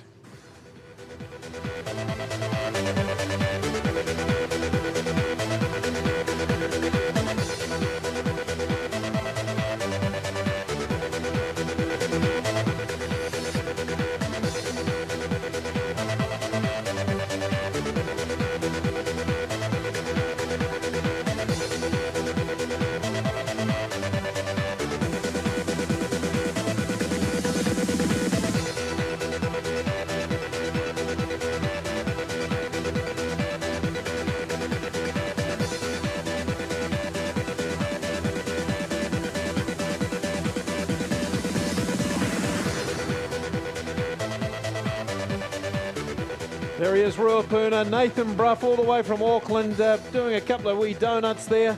And that really is a great win by the 12A car all the way from Auckland. What a great format that is, AJ. It really performed well, and certainly it had the potential for a lot of disaster. Plenty of close racing going on there, but good to see Nathan Bruff taking it out tonight. And dare I say it, BT would love this format. This is going to be a great celebration. What a drive, Nathan Bruff. Put your hands together, folks.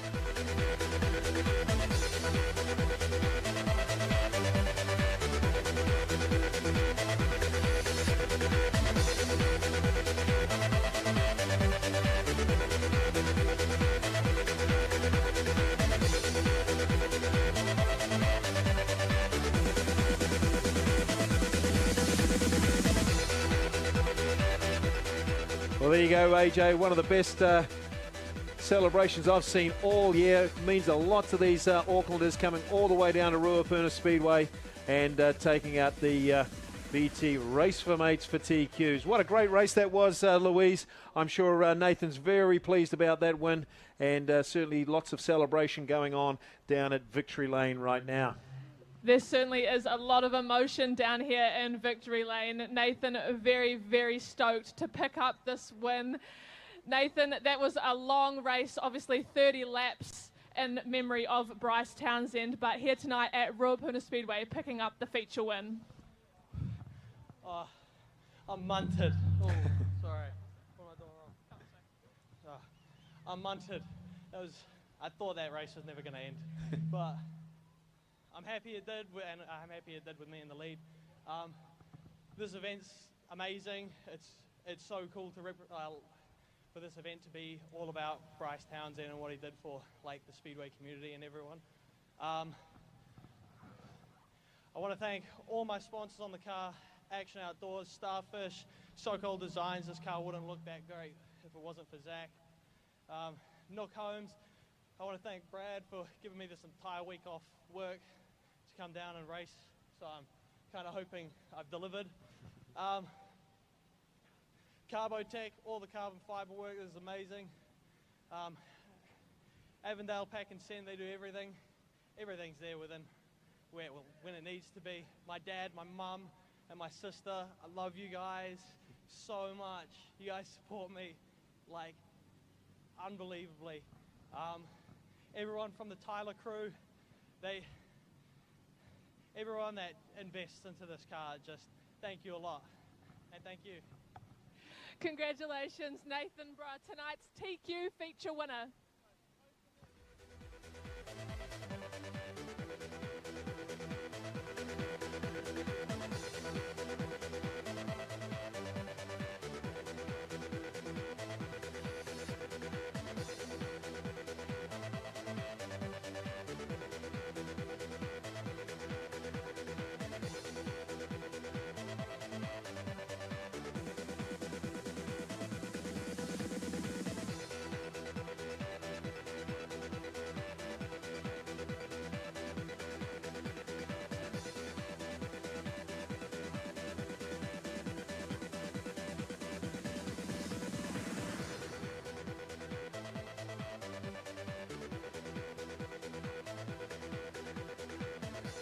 Race fans, it's time for the main event of the evening, the feature race in honor of the late Bryce Townsend.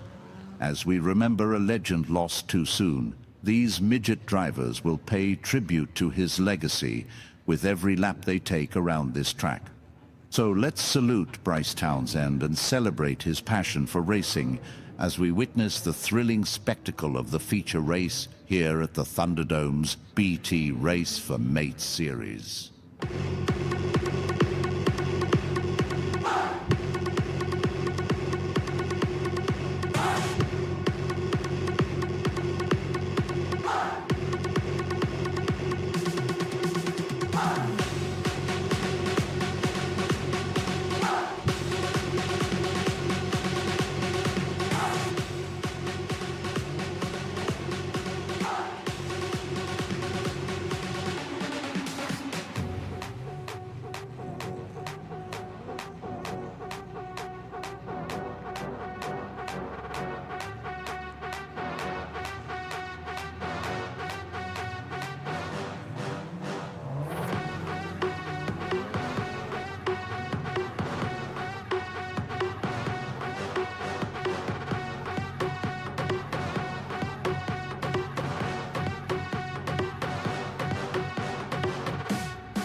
Well, it's certainly become one of the most eagerly anticipated events on the Speedway calendar, the BT for Mates 30-lap midget car feature race. And what an outstanding lineup we've got for this, the third edition here at Ruapuna. Michael Pickens won the first two. Can he make it 3 in a row? Is it the year for Brad Mosen to double up on his New Zealand Midget Car Championship win and take out the BT? This race means so much to so many people. Another guy to keep your eye on is starting from grid number 23. It's Aaron Hodgson starting deep in the heart of Texas. And tell you what, he's got a Texas-sized ticker, this boy. It's time for the 4 wide salute. Get up, make some noise, and let's send them on their way.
Well, the field formed up for this, the third BT for Mates here at the Racecourse Hotel and Motor Lodge, Ruapuna Speedway.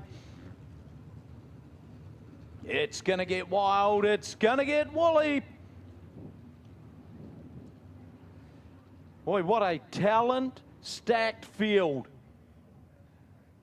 that we've got here. And grab your program, read the names of the good businesses that get them behind this, because the BT for Mates is something special.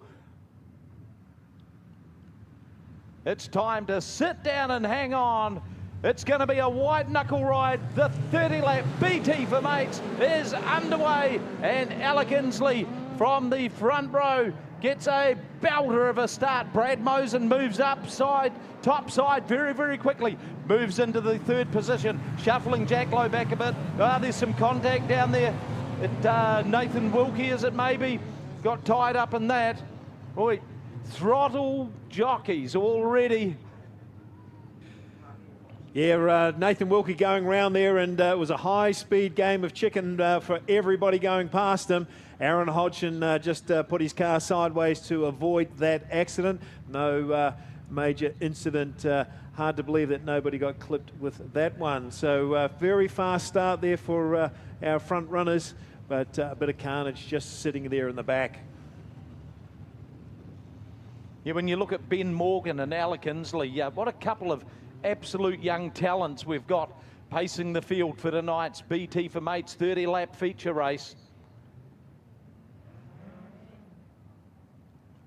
Yeah, Alex Inslee, one of the up-and-coming young guns, young talents coming through the midget car ranks, just 17 years old and peddling it like he's had it for many, many years.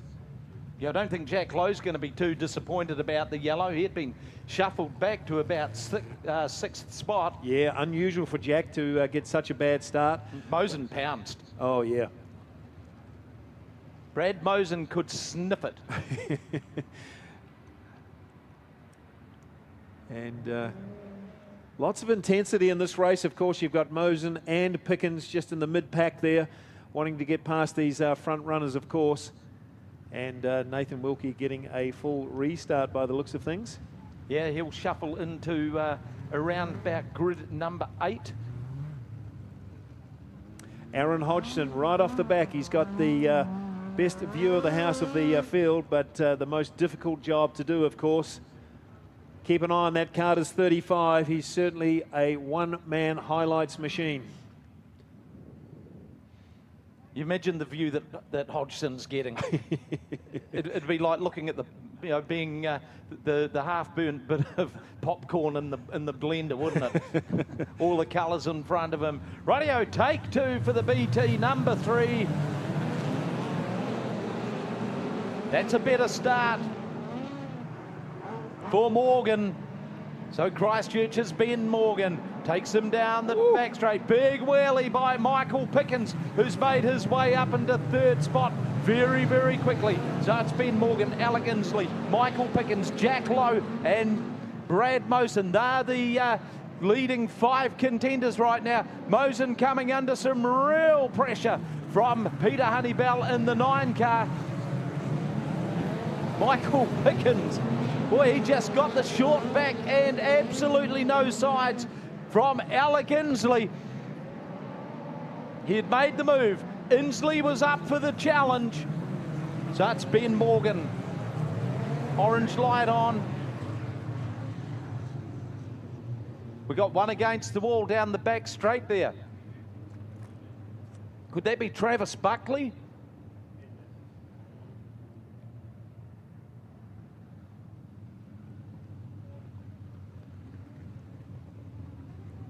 Well, Ben Morgan. Ben Matthews, I think it might be there, AJ. Ben Matthews. Yeah, you may be right. I see a tinge of green on the car. Yeah, a little tough to pick him up in the darkness over there. There's Buckley. Well, he's certainly been going pretty well as Travis Buckley. Been travelling down to Christchurch several times this season. But Alec Inslee got past by Michael Pickens and absolutely stuffed it back up him and said, no way, you're not coming through here. A big move by the young fella, because there's a fair bit of intimidation when that 54C car comes past you. Didn't see what happened to Ben Matthews over there, but on the hook truck he may have got out wide there and torn the front up of that It's almost no man's land out there right now, I think. Yep.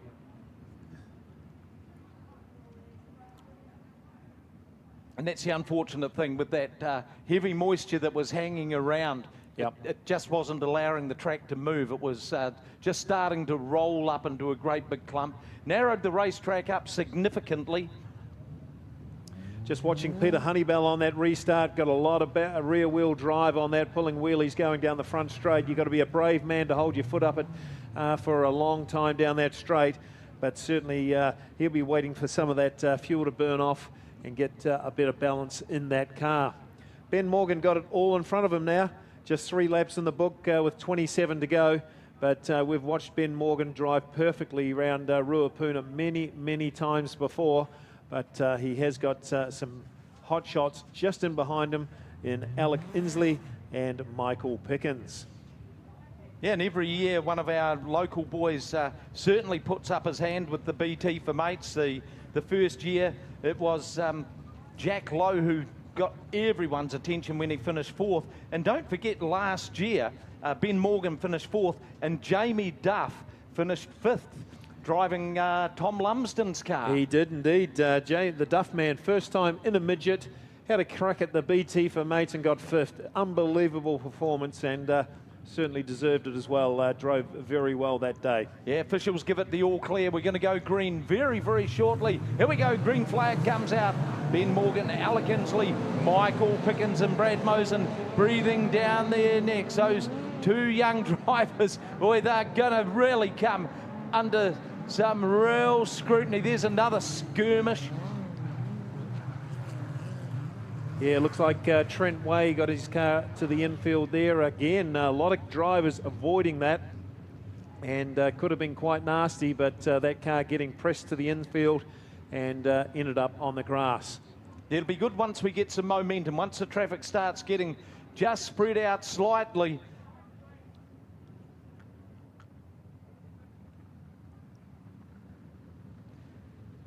Difficult sort of racetrack, because also with that moisture, you know, the track crew just could not go putting any more external moisture into it. We did not know what was sitting about 3 paddocks down the road from us, and at one point, folks, you know, we could see it from up here. You could barely see the control tower at Ruapuna Raceway next door to us. We have lucked in significantly tonight. Well, just 2 laps in the books, 28 laps to go, of course. So, as you would say, AJ, a race that's failing to start at the moment. But once we get this momentum going, I'm sure it's all going to be fine. Watching Mitch Fabish right at the back of the field there. He's a good young gun, that orange Dayglow car. Certainly he's one to watch also, with Aaron Hodgson just in behind him. Mitchell Hill going pretty well in that hang-up entertainment car tonight, AJ. No issues for Mitchell getting into that high-powered XB4 motor.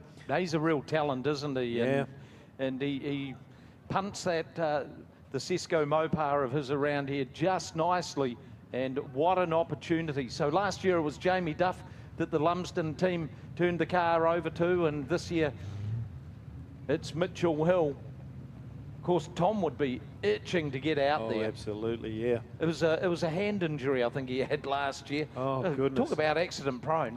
He should get an office job. Then you only get a crook back. All right, lights should go out any moment now. Yeah, a lot of yellow flag lights. Of course, the Auckland boys are very used to driving these great big 30-lap races, so they would have just about have filled the fuel tanks right up to the lid. But there's been a few laps put in for no real return yet. Green flag flies again. Ben Morgan resumes to lead the field. It's Morgan, Inslee, Michael Pickens are the first 4. Someone's making a big hard charge around the top side, and that's Travis Buckley. Keep your eye on the black number 7, because Buckley's letting it all hang out. Aaron Hodgson, he's already made up 3 spots as well. Fortune could favour the brave on this racetrack. Ben Morgan still leading them around. Alec Inslee sitting there in that 2nd spot. Michael Pickens breathing down his neck, and likewise Pickens coming under a big challenge from Brad Mosen. Then we go back to Jack Lowe, Peter Honeybell and the 9 of Trent Way. Still the big moves being put in by Travis Buckley. He's picked off 3 or 4 cars. Currently sitting in about 8th spot. Doing the hard yards. Michael Pickens has gone around, managed to keep the car running. Oh. And now he grinds to a halt. Well, very uncharacteristic of Michael Pickens. He did do that predominantly by himself. He may have touched a car just to get that car moving around. And it was just prior to that Alec Inslee made his attempt on the lead and put a pass on Ben Morgan. We'll have to see where the restart goes here. Ben Morgan may find himself back at the front, but unusual for Michael Pickens to turn himself around there, AJ. Yeah, very unusual. Track does look very, very hard and slick down there, almost to the point of not even wanting to take the rubber now.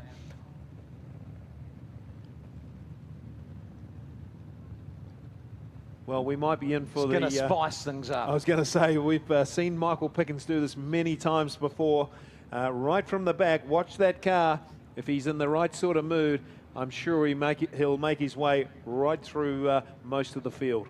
Yeah, and in fact, Pickens, one of his earliest memories of Christchurch, he came down here with Bryce Townsend, and I think that might have been a New Zealand Midget Grand Prix, and he just had a ball. Bryce said, wait till you meet these people, and he loved it. Radio back under the green flag conditions here. Just 7 laps in the books, 23 to go, and it's Alec Inslee leading the way. Let's start trying to pick out some of the drivers doing the brave hard yards. Aaron Hodgson is one of them, and he is just skirting around the top, as is Travis Buckley, who's now up into around 6th spot. What a drive by Buckley. He's putting on a whale of a performance, as is Aaron Hodgson. Those two guys are running the high line, and Mitch Fabish has decided that's where he's going as well. So it's still Alec Inslee leading the BT for mates. In nicely behind him, the 45 of Ben Morgan. Then we go back to Brad Mosen, Jack Lowe in 4th. Behind Lowe, it's Peter Honeybell, Travis Buckley. Boys doing about 2 laps to everyone else's 1.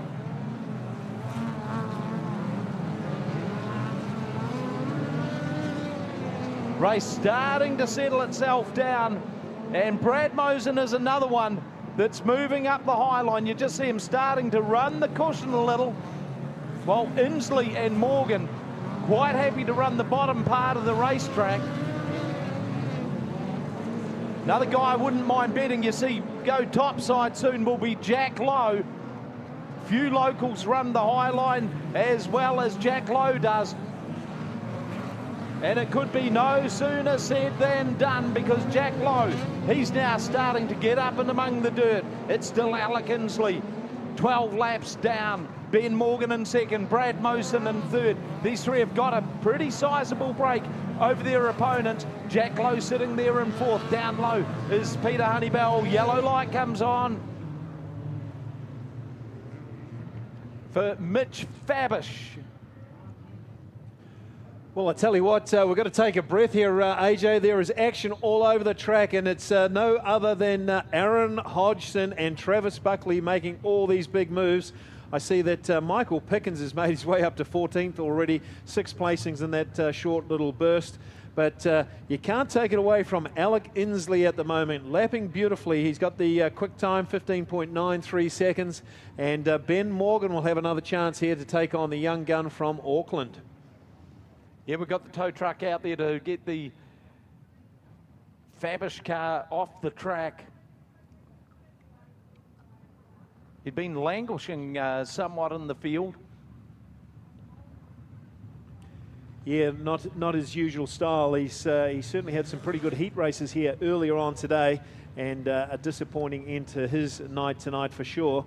But as you said, Jack Lowe going up nice and high now. He's committed to it by the looks of things. And just having a quick look there, see where he's going to be able to put his car up on the top groove there.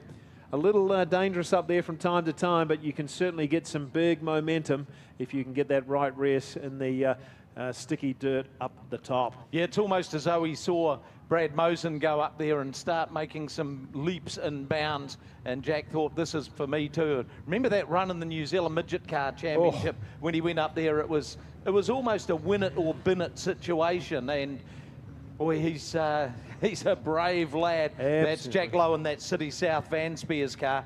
He's just up there casing the joint right now. Yep. He's a pretty smart operator. What a team they are. Oh, yeah. You know, they're streetwise and they're race smart. So Alec Inslee got all the pressure on him at the moment. That young mind of his, 17 years old. Can he handle the pressure of a big field behind him? We'll find out very shortly with that car of Mitch Fabish's coming to the infield. And Brad Mosen just stalking in behind, taking his time, being very patient with his drive at the moment. Still plenty of laps to go. In fact, 18 laps still to go in this feature race. Yeah, I think it's a patience sort of racetrack too. Let's not forget Michael Pickens, who had that spin, and he's got a lot of work to do in front of him. Cast your eyes towards the CRC car from time to time, because Pickens will put on a big show. Back under race green.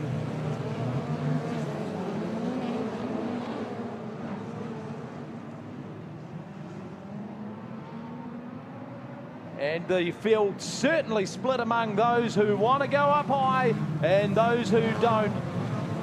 Inslee, very happy to run the bottom part of the racetrack, as is Ben Morgan. Here comes Michael Pickens. Is he going to be the first benefactor of it? He's starting to inch his way up through the field. Brad Mosen up into third spot. Just lost some momentum then. Jack Lowe starting to hunt down Mosen, but you got Peter Honeybell as well joining the fray in the 9 car. Making his way into the top 6 is Travis Buckley. And Buckley, hot on his tail, is Aaron Hodgson in the 35 car. So Alec Inslee still leading the way. Brad Mosen, he's moved up into second. That's shuffled Morgan back into third. Jack Lowe challenging for 5th spot right now. Honeybell's got the 4th. But if you want to play the momentum game, the high line is the place to go. Sometimes it does take a lap or two to really start getting an advantage from it. Buckley just jumped the cush. That's shuffled him back. But who got by him quickly? Aaron Hodgson. He's got the tiger by the tail. Flipped the cush. Front wheels went out from under him momentarily. Alec Inslee starting to run away with it. 19 laps down. Buckley went a little bit too high and wide that time. Rode the concrete wall for a spell. Lost some valuable ground. Watch the battle here for 3rd, 4th and 5th. 3rd currently held down by Ben Morgan. He's got Peter Honeybell hard on his back bumper. But then you look back and you've got Jack Lowe and the Carter tyres, Aaron Hodgson, starting to chase him. Now Honeybell's decided to try the high line. Oh, what a move coming in from Aaron Hodgson. He was like a dart. He's got himself in front of Jack Lowe now. 21 laps in the books, 9 to go for Alec Inslee.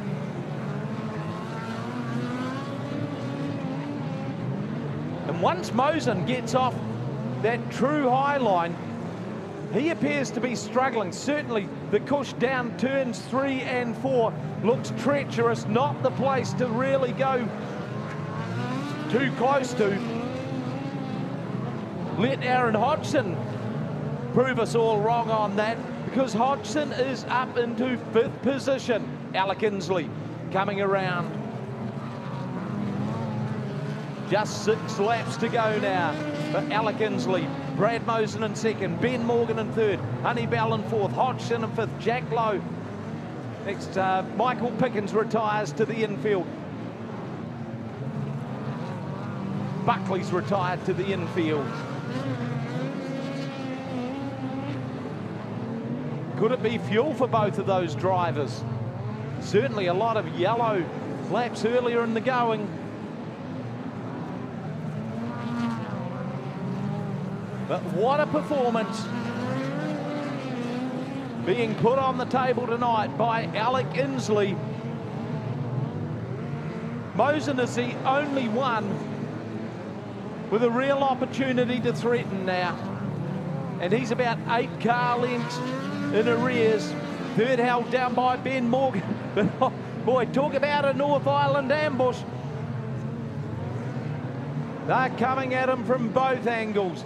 You've got Honeybell down low, you've got Hodgson up high, and the young Christchurch driver still hanging on to that third spot. The starter goes for the white flag.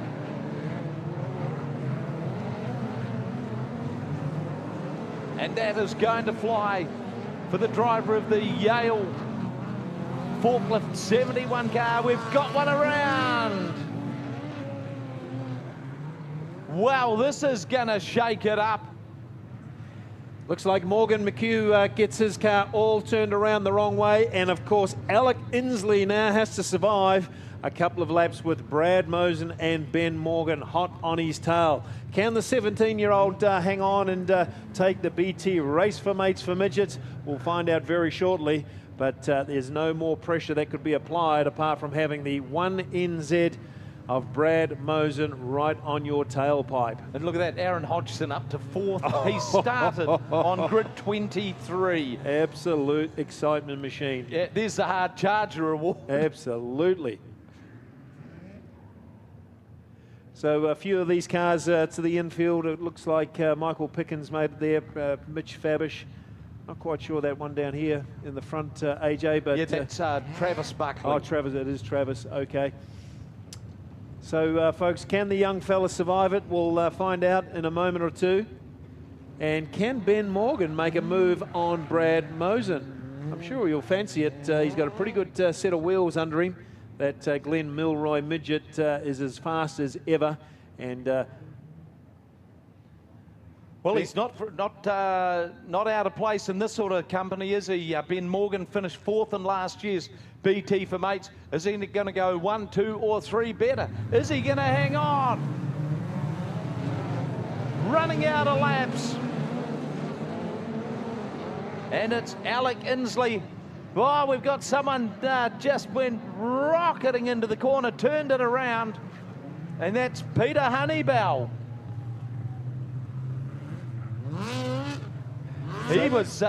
He's not afraid of leaving nothing on the table, is he? Well, these guys desperate to win this race. It's a fairly prestigious race, and Peter taking all chances to see if he could make a move, and got it a little too close to the fence for his own liking and turned it around. So again, another restart for the young fella in front. Let's see what happens. Brad Mosen tried to put a move on him, but Alex Inslee had him covered. But still, another restart to come. Well, midget car racing is certainly in the Inslee bloodline. And, well, this young fella here at 17 years of age is something quite incredible, isn't he?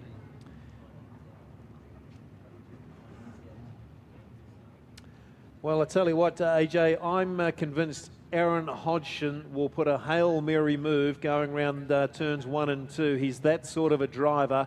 And if he doesn't quite nail it there, he'll try and keep his momentum for another Hail Mary around 3 and 4. He's that exciting, and he's got a good car owner that lets him drive hard and fast.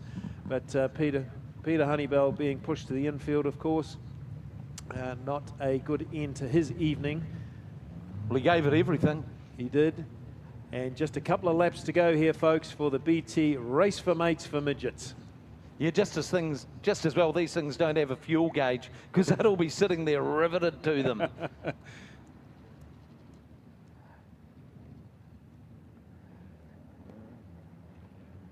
Yellow light out, we're going green. Race heading towards a thrilling finish. Alec Inslee, Brad Mosen, Ben Morgan, Aaron Hodgson and Jack Lowe. They're the front 5. Anything can happen. And it's Inslee. Mosen makes a go for the top. Not close enough to really make any great advantage out of it, but he is playing the momentum game. White flag out. It's Alec Inslee, Brad Mosen. Then we've got Ben Morgan, a big charge around the top by Aaron Hodgson. Morgan won't want to give him an inch of racetrack. Hodgson winding it up. Here we go, the run for the line, and the race is going to go to Alec Inslee. Second place goes to Brad Mosen. Third, Aaron Hodgson. Ben Morgan in fourth. Jack Lowe in fifth. Jeremy Webb got his way up into 6th and 7th. Jaden Worthington, 8th. Trent Way. Nathan Wilkie in 9th, rounding out the top 10. Mitchell Hill. That there, folks, was the BT Race for Mates midget car feature, taken out by the rising star, Alec Inslee.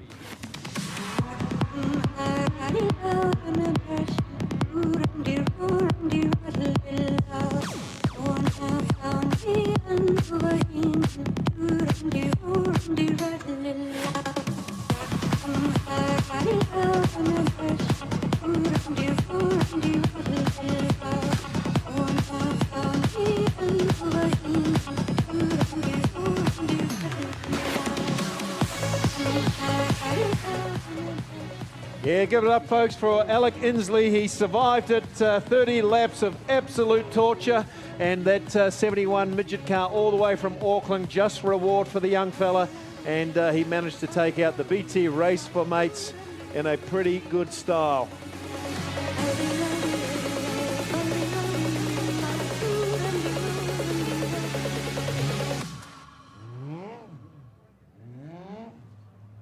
Yeah, the Yale-sponsored 71A of Alec Inslee goes to victory lane, and he'll get his moment of glory taking out this 30-lap feature race here at the Racecourse Hotel and Motor Lodge, Ruapuna Speedway.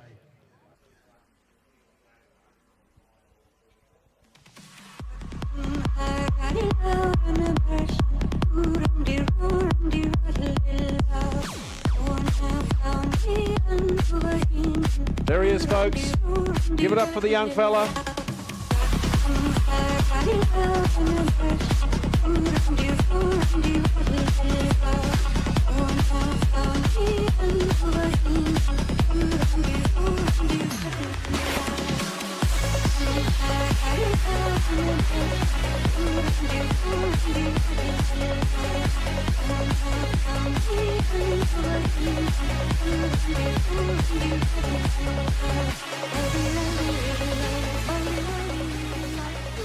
Well, he showed plenty of potential down here, Louise. He's been here several times, and Alec Inslee puts his race together and takes out the BT Race for Mates.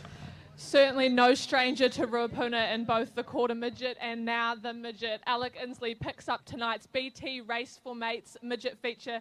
Alec, I know that this one means a lot to you and the team. Obviously, your car owner, Bill Rumble, there, very closely tied in with Bryce and the Townsend family. I'm sure this one is a special win for you guys. Yeah, big thank you to the Townsend family for putting this event on. You know, it's awesome to see the turnout of cars we get, and you know, it seemed like pretty clean racing out there. I didn't really get to see what was happening on, but with the little amount of cautions we have, it seems like it was pretty good. But big thanks to the crowd for coming out. Hopefully see you here tomorrow night. Big thanks to my sponsors, Yale Estuary Equipment, Lock and Store Cambridge, Llama Racing Fuel, Generator Rental Services. Also, big shout out to Direct Logistics. They helped us get down here, gave us a bit of sponsorship money, so probably wouldn't be here without them. Congratulations, Alec Inslee, picking up tonight's midget feature win for the Rumble Racing team in the Yale 71.